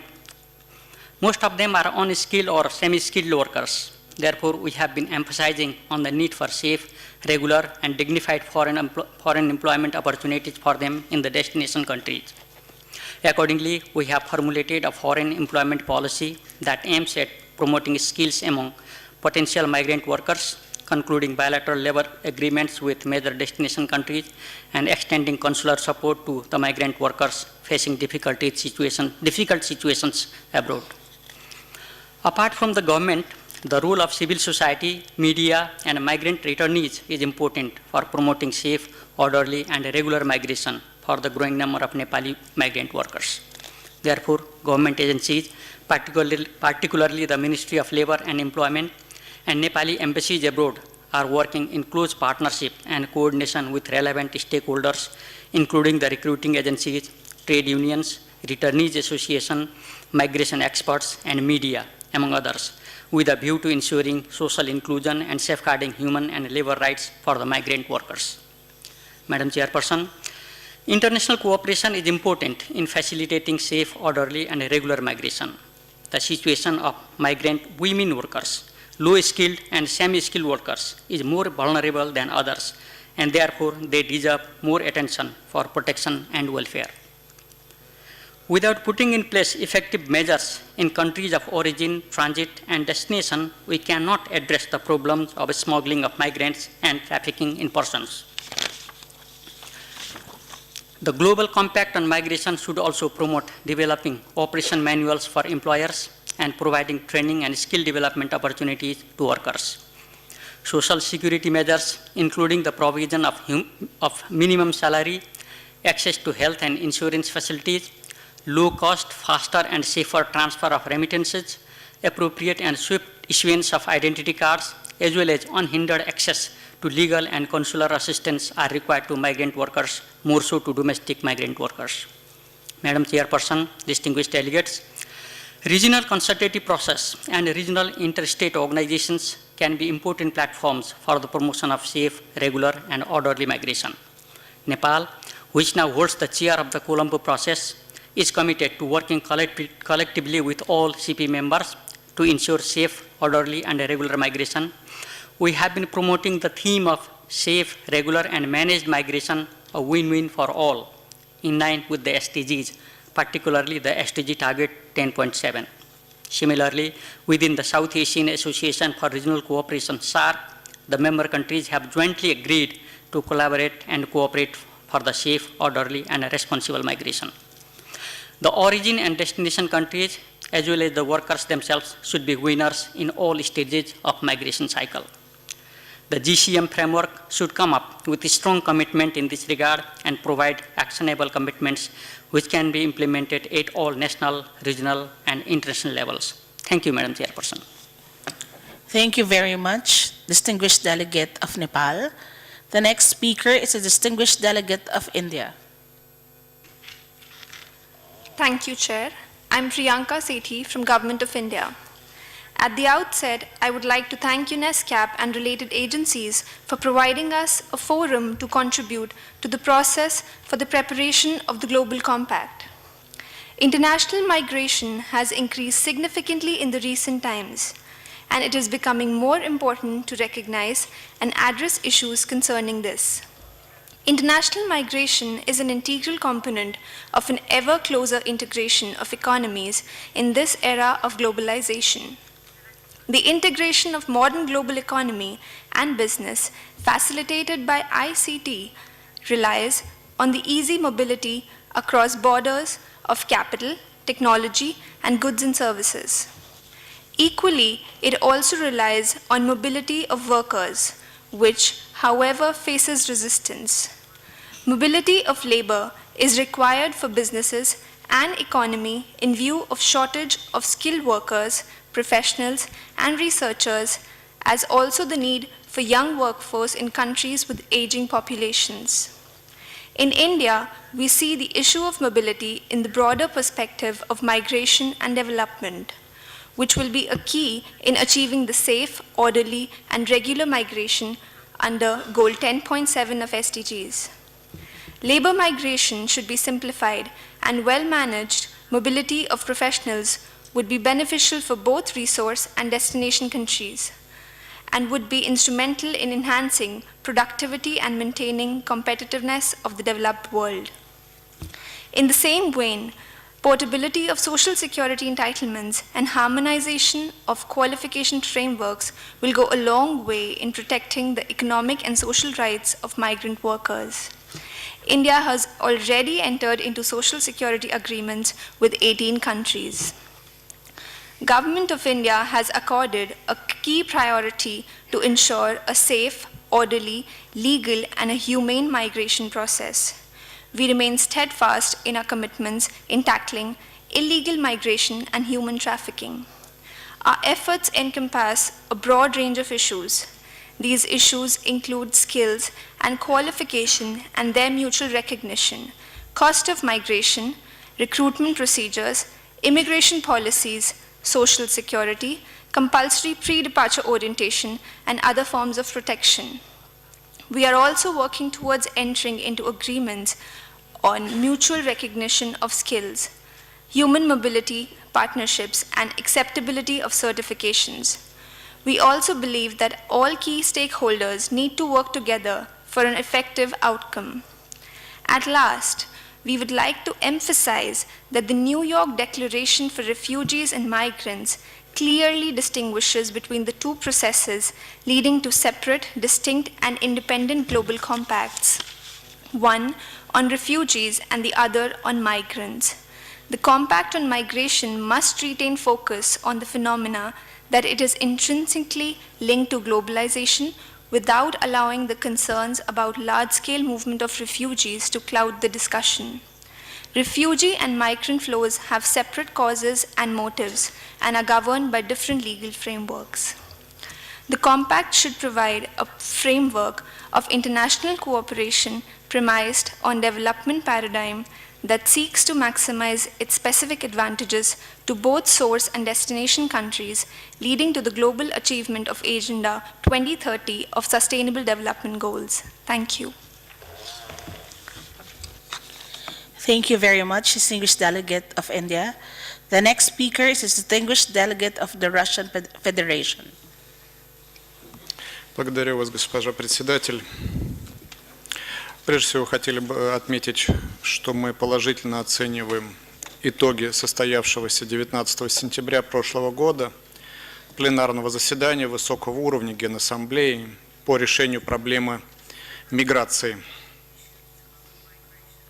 Мы надеемся, что предусмотренный Нью-Йоркской декларацией по беженцам и мигрантам глобальный договор внесет важный вклад в урегулирование проблем миграции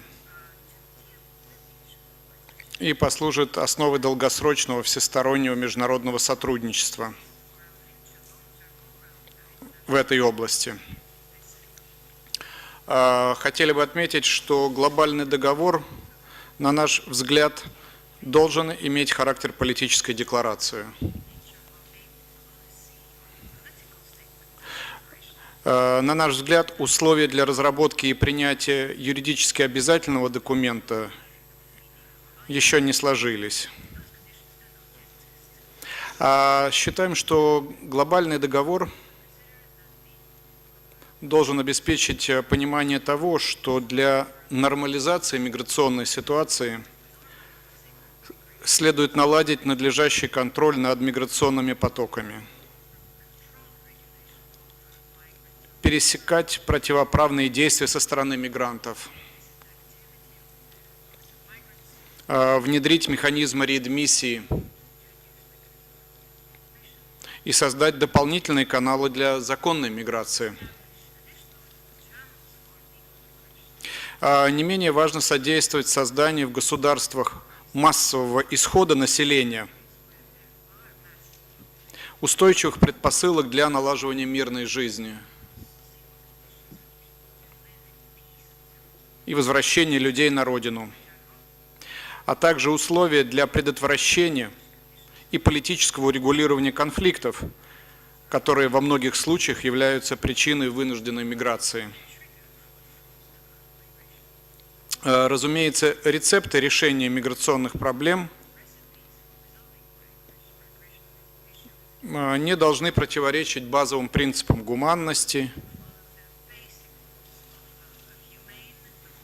нейтральности, беспристрастности, независимости, не должны нарушать суверенитет и территориальную целостность государств и не должны реализовываться без согласия самих государств. Уважаемая госпожа председатель, как нам представляется, в глобальном договоре должны найти следующие аспекты миграционной проблематики. Очень коротко, в интересах времени.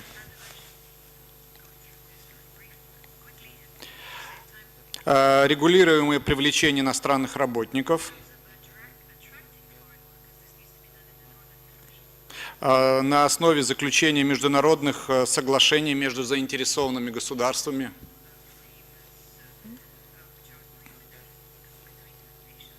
предусматривающие организованный набор и довыездную подготовку,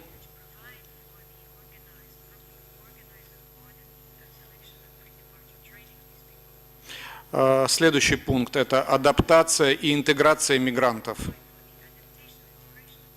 формирование конструктивного взаимодействия между мигрантами и принимающими странами.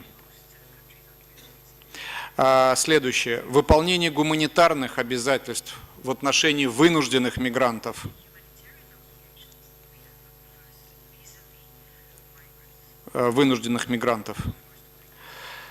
Дифференцированный подход к регулированию миграционных потоков в зависимости от целей, сроков пребывания и иных факторов.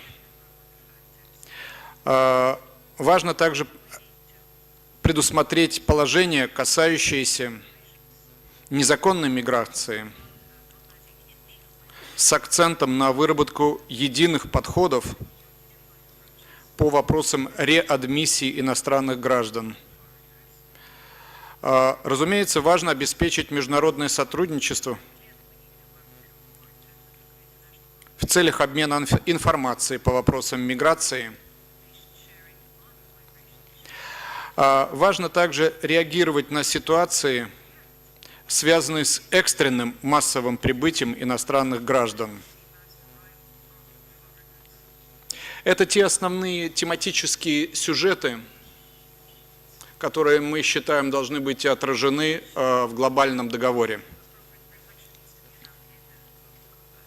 И в заключение, госпожа председатель, не могу не напомнить, что при принятии Нью-Йоркской декларации о беженцах и мигрантах Российская Федерация выступила с интерпретирующим заявлением относительно концепции так называемого разделения ответственности и бремени. Мы хотим прямо сказать, что рассматриваем продвижение такой концепции со стороны тех, кто во многих случаях приложил руку к возникновению сложных ситуаций, приводящих к массовой миграции. Это не что иное, как попытка уйти от ответственности самим.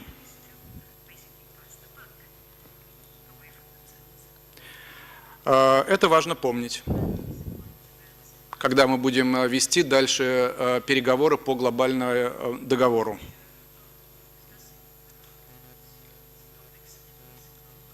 Спасибо, госпожа председатель. Thank you very much, distinguished delegate of Russian Federation. The next speaker is a distinguished delegate of Japan. Thank you, Madam Chair. First of all, I'd like to congratulate you for the taking up the chairpersonship of the important meeting. Madam Chair, the government of Japan expects that the Global Compact for safe, orderly, and regular migration would provide a pragmatic impetus to make potentially a disorderly migration an orderly and responsible one, thereby contributing to the protection of and improvement to human rights and humanitarian situation for migrants. Situation surrounding migrants continue to be a severe one.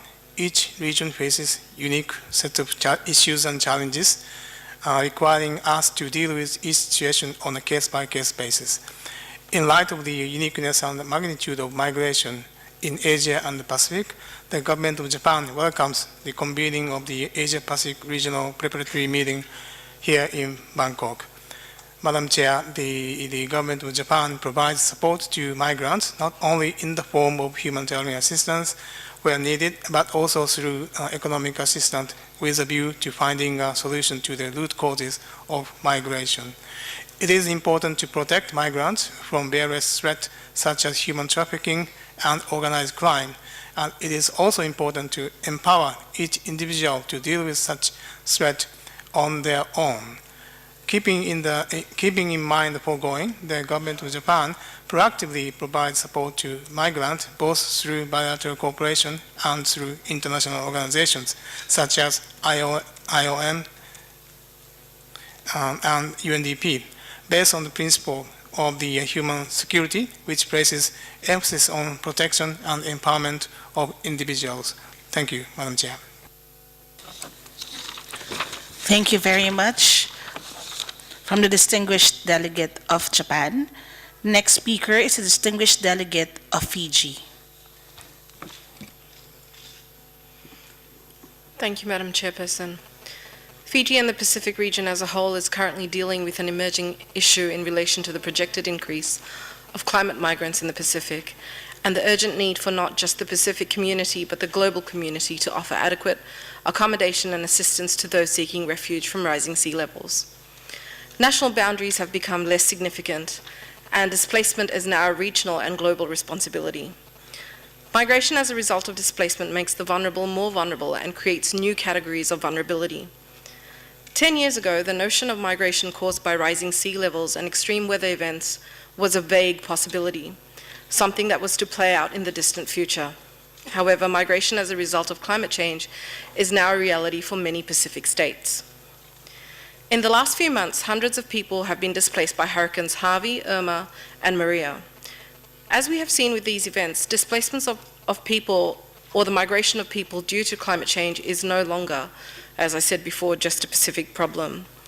The work of the various international organizations have been critical in developing our own understanding of disaster response and preparedness. The issue of forced migration and displacement is complex.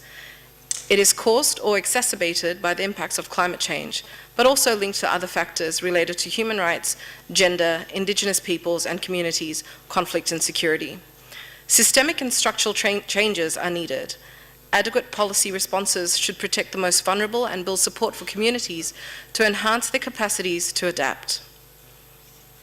As a consequence of the rise of sea levels, Fiji has offered to give a permanent home to the populations of two of our closest neighbors, Kiribati and Tuvalu, in the event that current scientific projections are realized and the rising seas envelop them altogether. We will naturally work with the region and the relevant development partners to ensure human dignity in that mass movement of people when the time comes. As things stand, we have yet to establish an international legal framework for this to occur. But we hope through the Global Compact for Safe, Orderly Migration, we are at least building the consensus that we need to adapt and adequately respond to a situation that is unique in our human history. It is imperative to note that with forced relocations and migration as a result of climate change and natural disasters, there is a danger of communities being broken apart. For people who have grown together through generations, losing their collective identity, ownership of land, including their spiritual link to indigenous land. Fiji also acknowledges the relevance of the resolution on climate change and human rights adopted at the 35th session of the Human Rights Council earlier this year. The resolution, amongst other things, calls upon the OHCHR to organize an intersessional panel discussion with the theme Human Rights, Climate Change, Migrant and Persons Displaced Across International Borders, and to submit a summary report of the panel discussion to the appropriate mechanisms to ensure that it is also part of the preparatory process leading to the adoption of the Global Compact. As such, it is imperative that any Global Compact framework that is developed must be developed in a manner that advocates for, plans and preempts individual and community needs, that ensures the relocation and migration of persons as a result of climate change is done in a manner that protects and upholds the rights and dignities of the people involved. We must recognize that migrants, and in particular climate migrants, have a unique set of priorities, and that any framework that is developed must also incorporate a sustainable process for continued international engagement on migrant issues, recognize climate change as the driver of migration, and also recognize that all migration policies must be human rights based. I thank you, Madam Chairperson. Thank you very much, distinguished delegate of Fiji. The next speaker is the distinguished delegate of Singapore. Thank you, Madam Chair, for giving me the floor. The large-scale movement of people and migration is a growing global phenomenon in our increasingly interconnected world. Today, we can find migrant communities in almost all countries across the world. It is timely that the international community has come together to discuss the pressing issues relating to migration, in particular its key drivers, and to consider practical approaches to better manage the flow of people across borders and communities. Singapore recognizes that migration takes place for a variety of reasons. Singapore's view is that this forum should focus on measures that countries should implement to ensure safe, orderly, and regular migration. As mentioned this morning, migration should be by choice, rather than out of necessity. If you are able to address the key drivers of migration, we would have taken a big step forward in addressing the migration challenge we are facing today. In this regard, the best approach is to tackle migration issues in source countries. Legal migration will ensure that domestic resources are properly channeled to enable documented migrants to have access to basic services like healthcare, housing, education, and employment. Documented migrants who are well integrated will be able to contribute productively to the economy of their host countries. Singapore, as a small cosmopolitan city-state, is an example of how safe, orderly, and legal migration can contribute to the economic well-being of a country. In Singapore, we take a whole-of-government approach to keep Singapore's borders safe and secure so that Singapore citizens, legal migrants, and legitimate travelers can enjoy the safety and security while in Singapore. Singapore's immigration and registration laws are thus designed to be effectively administered to facilitate safe, orderly, and legal travel and migration through Singapore's borders. Singapore's border agency, the Immigration and Checkpoints Authority, also works and cooperates closely with our foreign and regional counterparts on migration matters. We are able to do so bilaterally and at regular forums, including the Asia-European Union meetings, Conference of the Directors General of Immigration and Management of Migratory Flows, and the ASEAN Director General of Immigration Departments and Heads of Consular Affairs Division of the Ministries of Foreign Affairs. As the international and regional community seeks to address the underlying issues affecting the safe, orderly, and regular movement of people, it is equally important to recognize, take into account, and respect the different national contexts, realities, capacities, and levels of developments of individual states. Beyond the obligation of states under international law, states must be allowed to retain their sovereign rights to manage the inflow of migrants in accordance with their domestic laws and policies, as well as domestic circumstances. These sessions are immensely useful, and my delegation looks forward to participating actively in the Global Compact proceedings. Thank you. Thank you very much, distinguished delegate of Singapore. The next speaker on my list is the distinguished delegate of OHCHR. Thank you, Madam Chair. If we are to be true to the terms of the New York Declaration, then the Universal Declaration of Human Rights, the 9 core international human rights treaties, including the Migrant Workers Convention, and all associated norms and standards must provide the foundation upon which the Global Compact on Migration is built. Simply put, as we have heard today, all migrants are rights holders. They are entitled to the full range of human rights guaranteed under these universal instruments. And the inclusion of these universal principles in the Global Compact must be meaningful. We must guard against the development of a compact that makes only a rhetorical show of support for human rights norms and standards, while at the same time permitting, enabling, or even encouraging measures that will jeopardize this framework in practice. Within the New York Declaration, member states pledged to combat with all the means at their disposal the abuses and exploitation suffered by countless migrants in vulnerable situations. As co-chair of the UN System's Global Migration Group, Working Group on Human Rights and Gender Equality, the Office of the High Commissioner for Human Rights is leading the development of a set of principles and guidelines which seek to assist states in their responses to migrants who are in situations of vulnerability but who will not benefit from the protection of refugee law. These guidelines contain a wealth of detail on actionable commitments which may be reflected in the Global Compact, such as the establishment of practical and effective mechanisms to assess the individual situation of all migrants at borders, ensuring sufficient capacity to identify and refer human rights vulnerabilities. guaranteeing that returns processes are consistent with international law, including ensuring that migrants are fully and meaningfully informed of their choices, and that consent is given free of any coercion, such as the threat of indefinite or arbitrary detention. Instituting a presumption against immigration detention in accordance with the right to liberty, and developing national plans of action to end the detention of children, or putting in place firewalls to enable migrants in irregular situations to access healthcare services, report crimes, and participate in criminal justice proceedings. From a human rights perspective, it is important to ensure that the rights and circumstance of the human being, the migrant, are at the center of any attempt to define what would constitute safe, regular, and orderly migration. For instance, orderly migration should refer to measures that are non-discriminatory and ensure predictability for migrants as well as for states. It should not merely operate as a synonym for prevention of movement. Ensuring safe migration must be the underlying premise of the Global Compact, for migrants as well as for the communities that they leave behind and those into which they arrive. Safety refers not just to physical security, but more broadly to the proliferation of an environment in which dignity and human rights are ensured. A human rights-based approach seeks above all to empower migrants. Lastly, Madam Chair, within the New York Declaration, member states strongly condemned acts and manifestations of racism, racial discrimination, xenophobia, and related intolerance against migrants. The Global Compact must help us to find ways to change the narrative on migrants and migration from one based on prejudice, fear, and misperceptions to a positive narrative based on evidence, on positive values like human rights, diversity, solidarity, humanity, and the contributions of migrants. As the consultation phase draws to a close, the message from this region, with its rich history of migration, must surely be that the overarching aim of the Global Compact should be consistent with that of the 2030 Agenda, to leave no one behind and to reach the furthest behind first, consistent with the International Human Rights Framework. Thank you, Madam Chair. Thank you very much, distinguished delegate of OHCHR. The next speaker on my list is a distinguished delegate of FAO.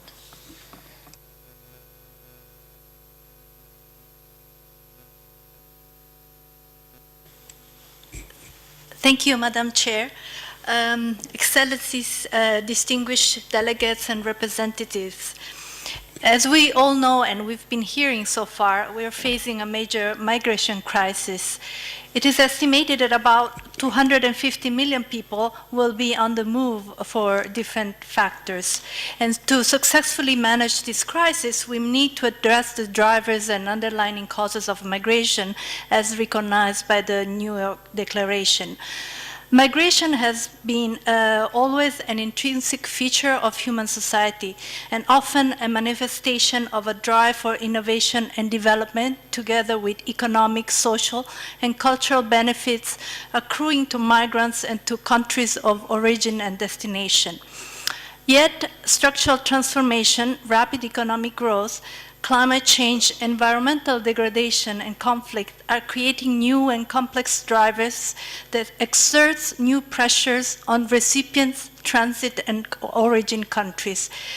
And this calls for concerted action to ensure that migration is safe, orderly, and regular. Indeed, the drivers and impacts of migration are intimately linked to the Food and Agriculture Organization's global goals of fighting hunger, achieving food security, reducing rural poverty, and promoting sustainable agricultural development and use of natural resources. Much migration, especially distress migration, still originates in rural areas. And rural migration is expected to increase in the next decades, with implications also for those who stay behind, often the elderly and women. The majority of the world and the region extreme poor still rely on agriculture or other rural activities for their livelihoods. So creating the conditions that allow rural people, especially the youth, to stay when they feel safe to do so and to have a more resilient livelihood is a crucial component of any plan to tackle the migration challenge. Investment in agriculture and rural development can address the root causes of migration, including rural poverty, food insecurity, inequality, climate change, and at the same time magnify its positive outcomes. So working with partners and using resilient agricultural livelihood as a key instrument, FAO works to raise awareness on the nexus between migration, food security, agriculture, and rural development, and strengthen the capacity of rural stakeholder and agricultural line ministries to account for migration and labor mobility in their agriculture and rural development planning. To address the factors that compel people to move, especially those that are linked to natural disasters, conflicts over natural resources, and environmental and livelihood deterioration in rural areas, strengthen the resilience of both displaced and host communities, and harness the positive contributions of migrants and displaced people, fostering their integration and respect of human rights.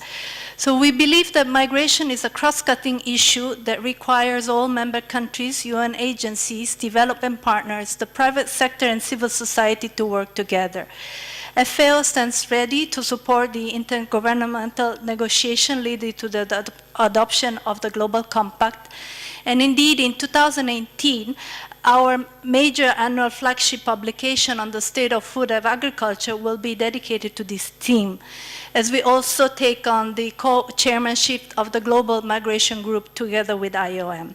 So today we are here to emphasize and reiterate our position that migration offers a solid opportunity for development, and our renewed commitment to seeking durable solutions and capitalizing the potential of migration for agriculture and rural development in the follow-up of the 2030 agenda. Thank you. Thank you very much, distinguished delegate of FAO. The next speaker on my list is a distinguished delegate of UNICEF. Thank you very much. It's a pleasure to be here, and it's a pleasure to hear and see and listen to the confirmations of so many state delegates on the importance of considering the rights and protection needs of children in the context of both labor migration, migratory movements, mixed migration, and the many different trends and aspects of migration that are being discussed here today. Maybe just 6 priorities from the perspective of UNICEF that we have identified that need to be addressed in the Global Compact on migration to deliver on the rights and protection needs of children.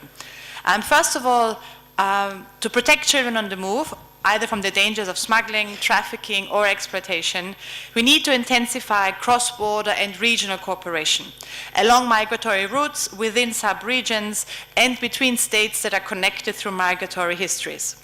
We need to direct more state investments towards strengthening national child protection systems, which are the key pillar to both prevent dangers of migration for children and respond to needs as they arise. And we need to expand access to information and assistance to help keep children safe as they move. To reduce risk for children, we also need to increase safe and legal channels for children, specifically for children, that are too few and too far today.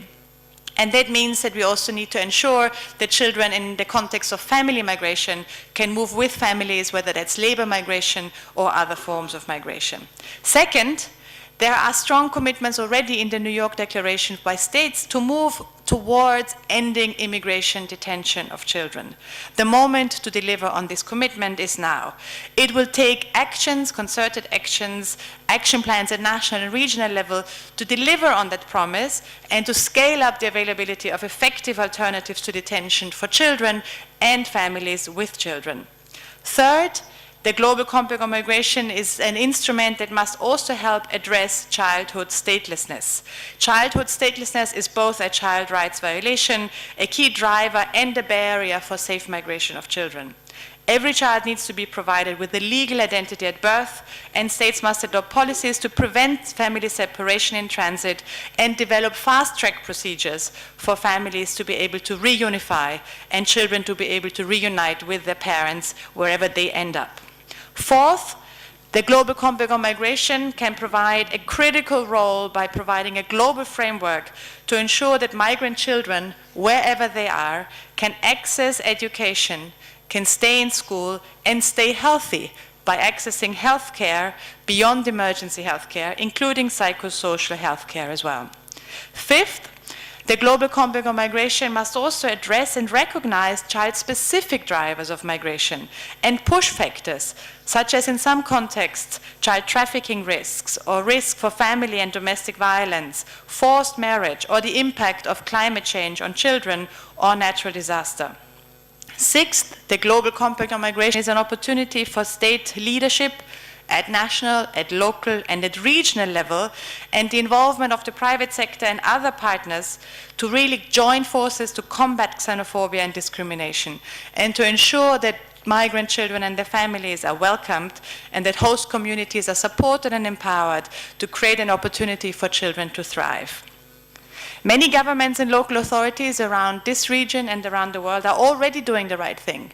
There are alternatives to detention in place. There are legal changes being made to allow access to education for children. There is access to healthcare being provided in other countries. There are efforts made to reunify families more effectively. The focus on solution is the opportunity now to learn from these positive practices, to scale them up, to share them, and to take them into the discussions in Mexico in early December, when states can reconvene to discuss and to see what works and how can we make what works become global best practice. For UNICEF, our contribution to this discussion and the discussion going forward will be to provide and share some of these effective, practical ways of how states are already protecting the rights of children along these 6 priority areas. Thank you very much. Thank you very much, distinguished delegate of UNICEF. The next speaker on my list is a distinguished delegate of Migrant Forum in Asia. Thank you, Chair. What I am presenting is a result of the process that civil society in Asia has drawn out after a series of consultations and validation processes this year at the local, national, and regional level, including Berlin in July, Bangkok in August, Kathmandu in September, Manila in October, and yesterday here in Bangkok until the next couple of days. In Asia, we would like to highlight the following. First, we, civil society in and from Asia, call on member states and strongly assert that the Global Compact should adhere to and build upon the New York Declaration for Refugees and Migrants. We call for an effective implementation of all UN treaties, standards, and global commitments and relevant to migration. Second, there is a need for non-discriminatory and gender-responsive policies that take into consideration the different needs, vulnerabilities, and capacities of all migrants and refugees, and ensure the full achievement of the rights and empowerment of women and girls. We call for the recognition of the importance of women as part of decision-making processes. We recognize the initiatives taken by the Gulf countries, such as the United Arab Emirates, in bringing in migrant domestic workers under the labor law. We also recognize the Philippines for being the first country in Asia to ratify ILO Convention 189 on domestic workers, and we urge other countries of origin to likewise do the same. Third, we cannot overemphasize the importance of addressing the high social costs of labor migration to families and particularly children of migrants who are left behind or in the countries of destination. Fourth, ensure the right to freedom of movement and full access for all migrants and refugees to services including education, healthcare, safe shelter and housing, sanitation and food security, provide residents with social security and with portability of earned benefits through bilateral and regional cooperation and transparent social security agreements between countries. Fifth, we call on all actors to adhere to international labor standards and existing guidelines and principles on business and human rights for ethical recruitment and to shift to an employer pays model. Sixth, undocumented and migrants in irregular situation and people seeking asylum should not be criminalized nor detained. Documentation status is an administrative issue and not a criminal offense. There should be access to pathways for regularization programs and permanent residence for undocumented migrants and independent access for women migrants. In this regard, we recognize the initial steps of Bahrain to address the sponsorship system as well as the paradigm shift in trying to address irregular migration. Seventh, States should provide access to justice and due process at all stages of migration.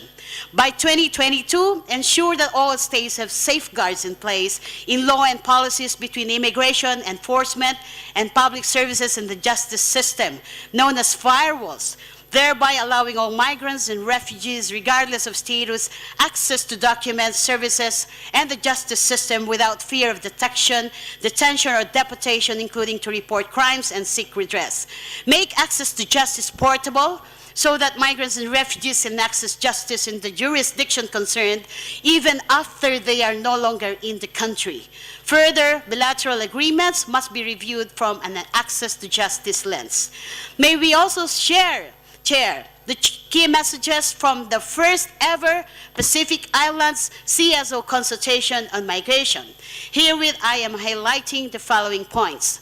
First, aligning with the Pacific values of reciprocity, resilience, consultation, dialogue, we support the stronger partnership should be fostered within and among stakeholders and actors in the Pacific countries that facilitate and ensure inclusive, safe, orderly, and regular Pacific migrations.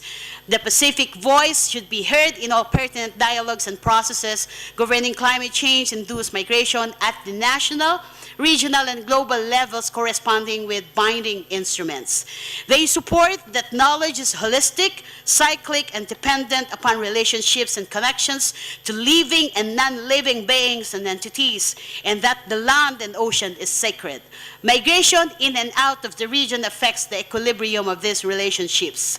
Second, historical legacies of colonization shaped the first waves of forced migration in the Pacific, including blackbirding, nuclear testing, militarization, and illegal occupation of indigenous lands. The Compact must acknowledge that the first step in resolution of various historic legacies requires the global community to recognize root causes which further perpetuate global ideologies of neoliberalism and capitalism, resulting in genocide of their most vulnerable. Through the recognition and resolution of historical legacies, small island developing states have the potential to offer solutions towards safe, regular, and orderly migration while maintaining sovereignty and indigenous rights. Third, climate change-induced migration is a critical concern for Pacific Island countries. It poses existential threats such as loss of land due to coastal erosion and flooding, self-determination, loss of access to water, and compromise for sovereignty, and the uprooting and displacement of Pacific people who are spiritually and culturally connected to their land and sea. This is reflected in the burial of umbilical cords in the land and the birthrights of Pacific people that signify the deep relationship they have with the land and the ocean. Pacific Island governments need to prioritize climate change-induced migration and to push for its recognition and inclusion in the Compact. Chair, our issues in Asia resonate with those from the international civil society. Thus, we say further that member states should develop global and national development plans, strategies, and funding that explicitly tackle the drivers of forced displacement and the causes that push migrants into vulnerable situations. By 2020, there must be adoption guidelines and principles on residency and regularization of migrants, for migrants in vulnerable situations, and for alternatives and cooperation on return and reintegration. All stakeholders and actors must go beyond the adoption of the Compact in 2018 and be well aware that it is a continuing process towards the progressive realization of decent work and living conditions, human rights-based temporary migration program, and regularization pathways and address drivers of human mobility. Touching on the governance of migration, including implementing mechanisms, we would like to emphasize the regional consultative processes on their engagement with civil society in hopes that it will further engage with civil society in substantive multi-stakeholder approach, and we look forward to the adoption of the ASEAN Consensus document on the protection of migrant workers this month. Finally, Madam Chair, we strongly urge the UN leadership to develop long-term strategies and capacity for facilitating human mobility, development, and human rights Two, realize international cooperation and responsibility sharing among states to undertake rapid and rights-based responses to migrants and refugees in need, and to translate global commitments into national targets and strategies. Strengthened leadership includes further integration of the IOM into the UN system and alignment of its mandate and operations with the UN Charter and the IOM-UN, with the Global Forum on Migration and Development as one of the starting points for responsibility sharing. Thank you, Chair. Thank you very much, distinguished delegate of Migrant Forum in Asia. The next speaker on my list is a distinguished delegate of International Federation of Red Cross and Red Crescent Societies. Madam Chair, Excellencies and distinguished delegates, it is my pleasure to deliver this statement on behalf of the Red Cross and Red Crescent movement, consisting of the world's 190 national societies, 160,000 local Red Cross and Red Crescent offices, and 14 million active community-based volunteers, the Secretariat of the IFRC, and the International Committee of the Red Cross. For many, migration and its consequences are a daily part of life. While migration can offer many benefits, we also see migrants exposed to negative humanitarian consequences of existing legal frameworks and practices in the Asia-Pacific region. We see migrants facing abuse, persecution, and death. Many migrants are pushed to the margins of society and face discrimination and social exclusion, unable to enjoy their fundamental human rights. We see migrants facing barriers to accessing life-saving health services. The movement calls upon states to undertake measures to address and prevent these negative consequences. The Global Compact on Migration provides an important opportunity to lead to real and tangible progress on protecting migrants from violence, abuse, and other violations of their fundamental rights, guaranteeing migrants effective access to essential basic services irrespective of their legal status, recognizing the rights and specific needs of children and other vulnerable people on the move, reforming the practice of immigration detention, recognizing the right of states to regulate immigration to their territories. The movement invites states to commit to avoiding immigration detention unless as a matter of last resort, ending the detention of children and family separation for immigration-related reasons, and recognizing that the principle of non-refoulement applies to migrants irrespective of their legal status.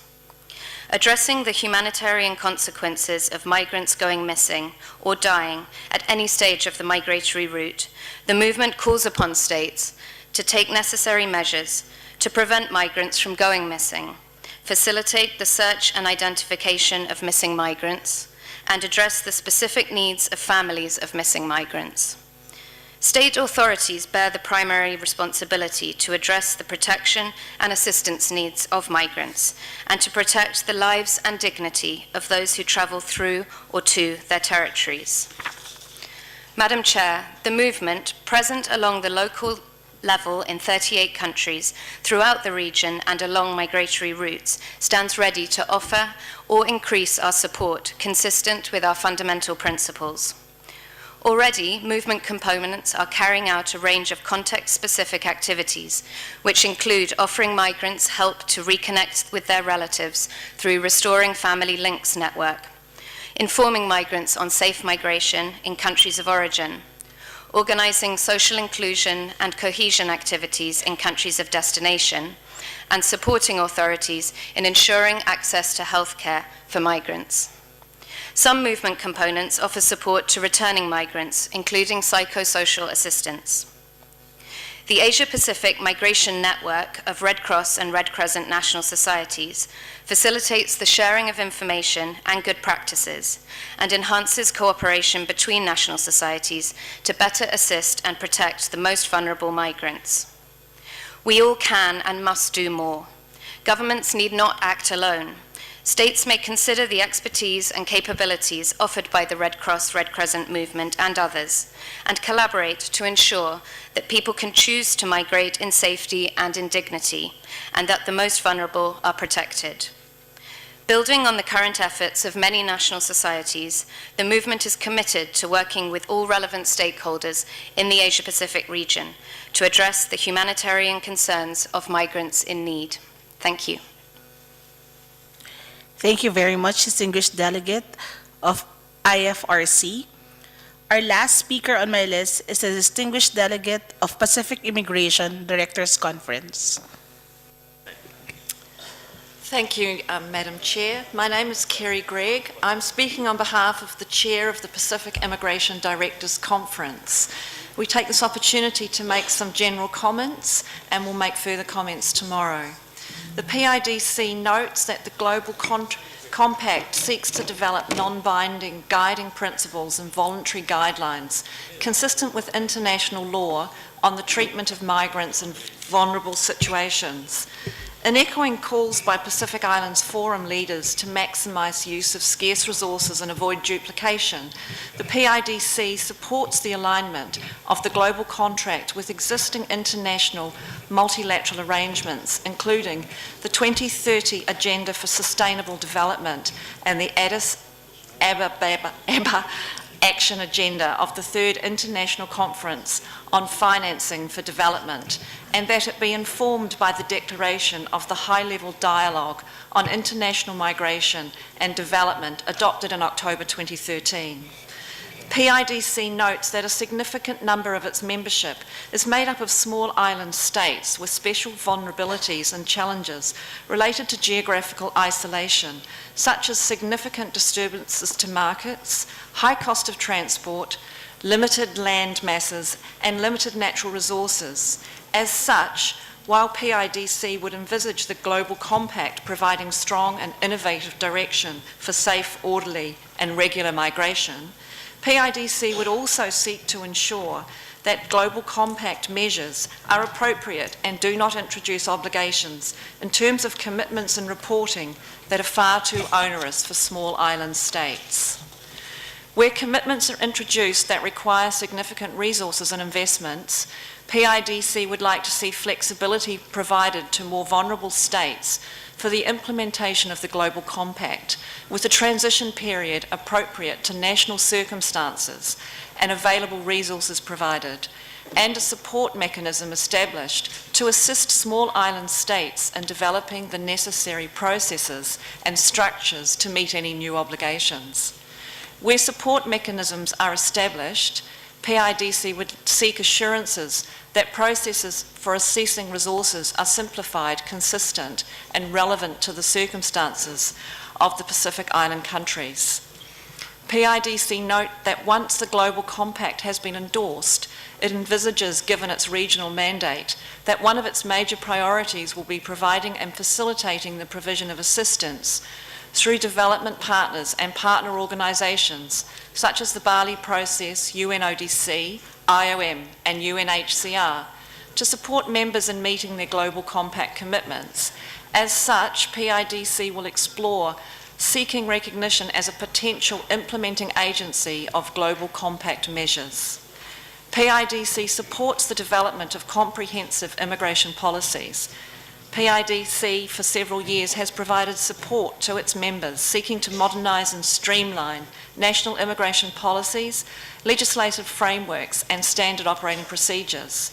PIDC also note that IOM and EU ACP Migration Action Plan has also undertaken similar work in the region. PIDC would welcome technical assistance and resource support being made available to support current efforts for the development of migration policies for small island states. PIDC supports a rights-based approach, noting that this approach is aligned with its objectives and values. PIDC note that the national context should be considered, noting that migrants should enjoy the same fundamental rights and treatment as domestic citizens as provided by the law. PIDC supports efforts to eliminate trafficking in human beings. One of the key PIDC priorities is supporting national and regional efforts to combat transnational crime. PIDC currently maintains the only regional Pacific Islands immigration information and intelligence network that allows the Pacific Island countries to share alerts on travelling persons of interest. In addition, to a monthly intelligent bulletin on case studies, trends and persons of interest provided by members to the PIDC Secretariat. Information and data collection in the Pacific Islands can be challenging due to resource constraints and in some instances the absence of electronic border management systems. As such, enhancing members' information and data collection processes for both enforcement and statistical purposes is a significant work priority for the PIDC. The organisation has an established research program to increase the available resource base on the Pacific Island communities, with regular surveys and analysis undertaken of immigration issues such as information collection and sharing practices, irregular migration and capacity development needs. Research for 2017 and 2018 is being undertaken on immigration links to labour mobility, cost-benefit analysis of shifting the primary line from immigration agencies to customs in small island states, and suitable electronic border management systems that can be utilised by small island states.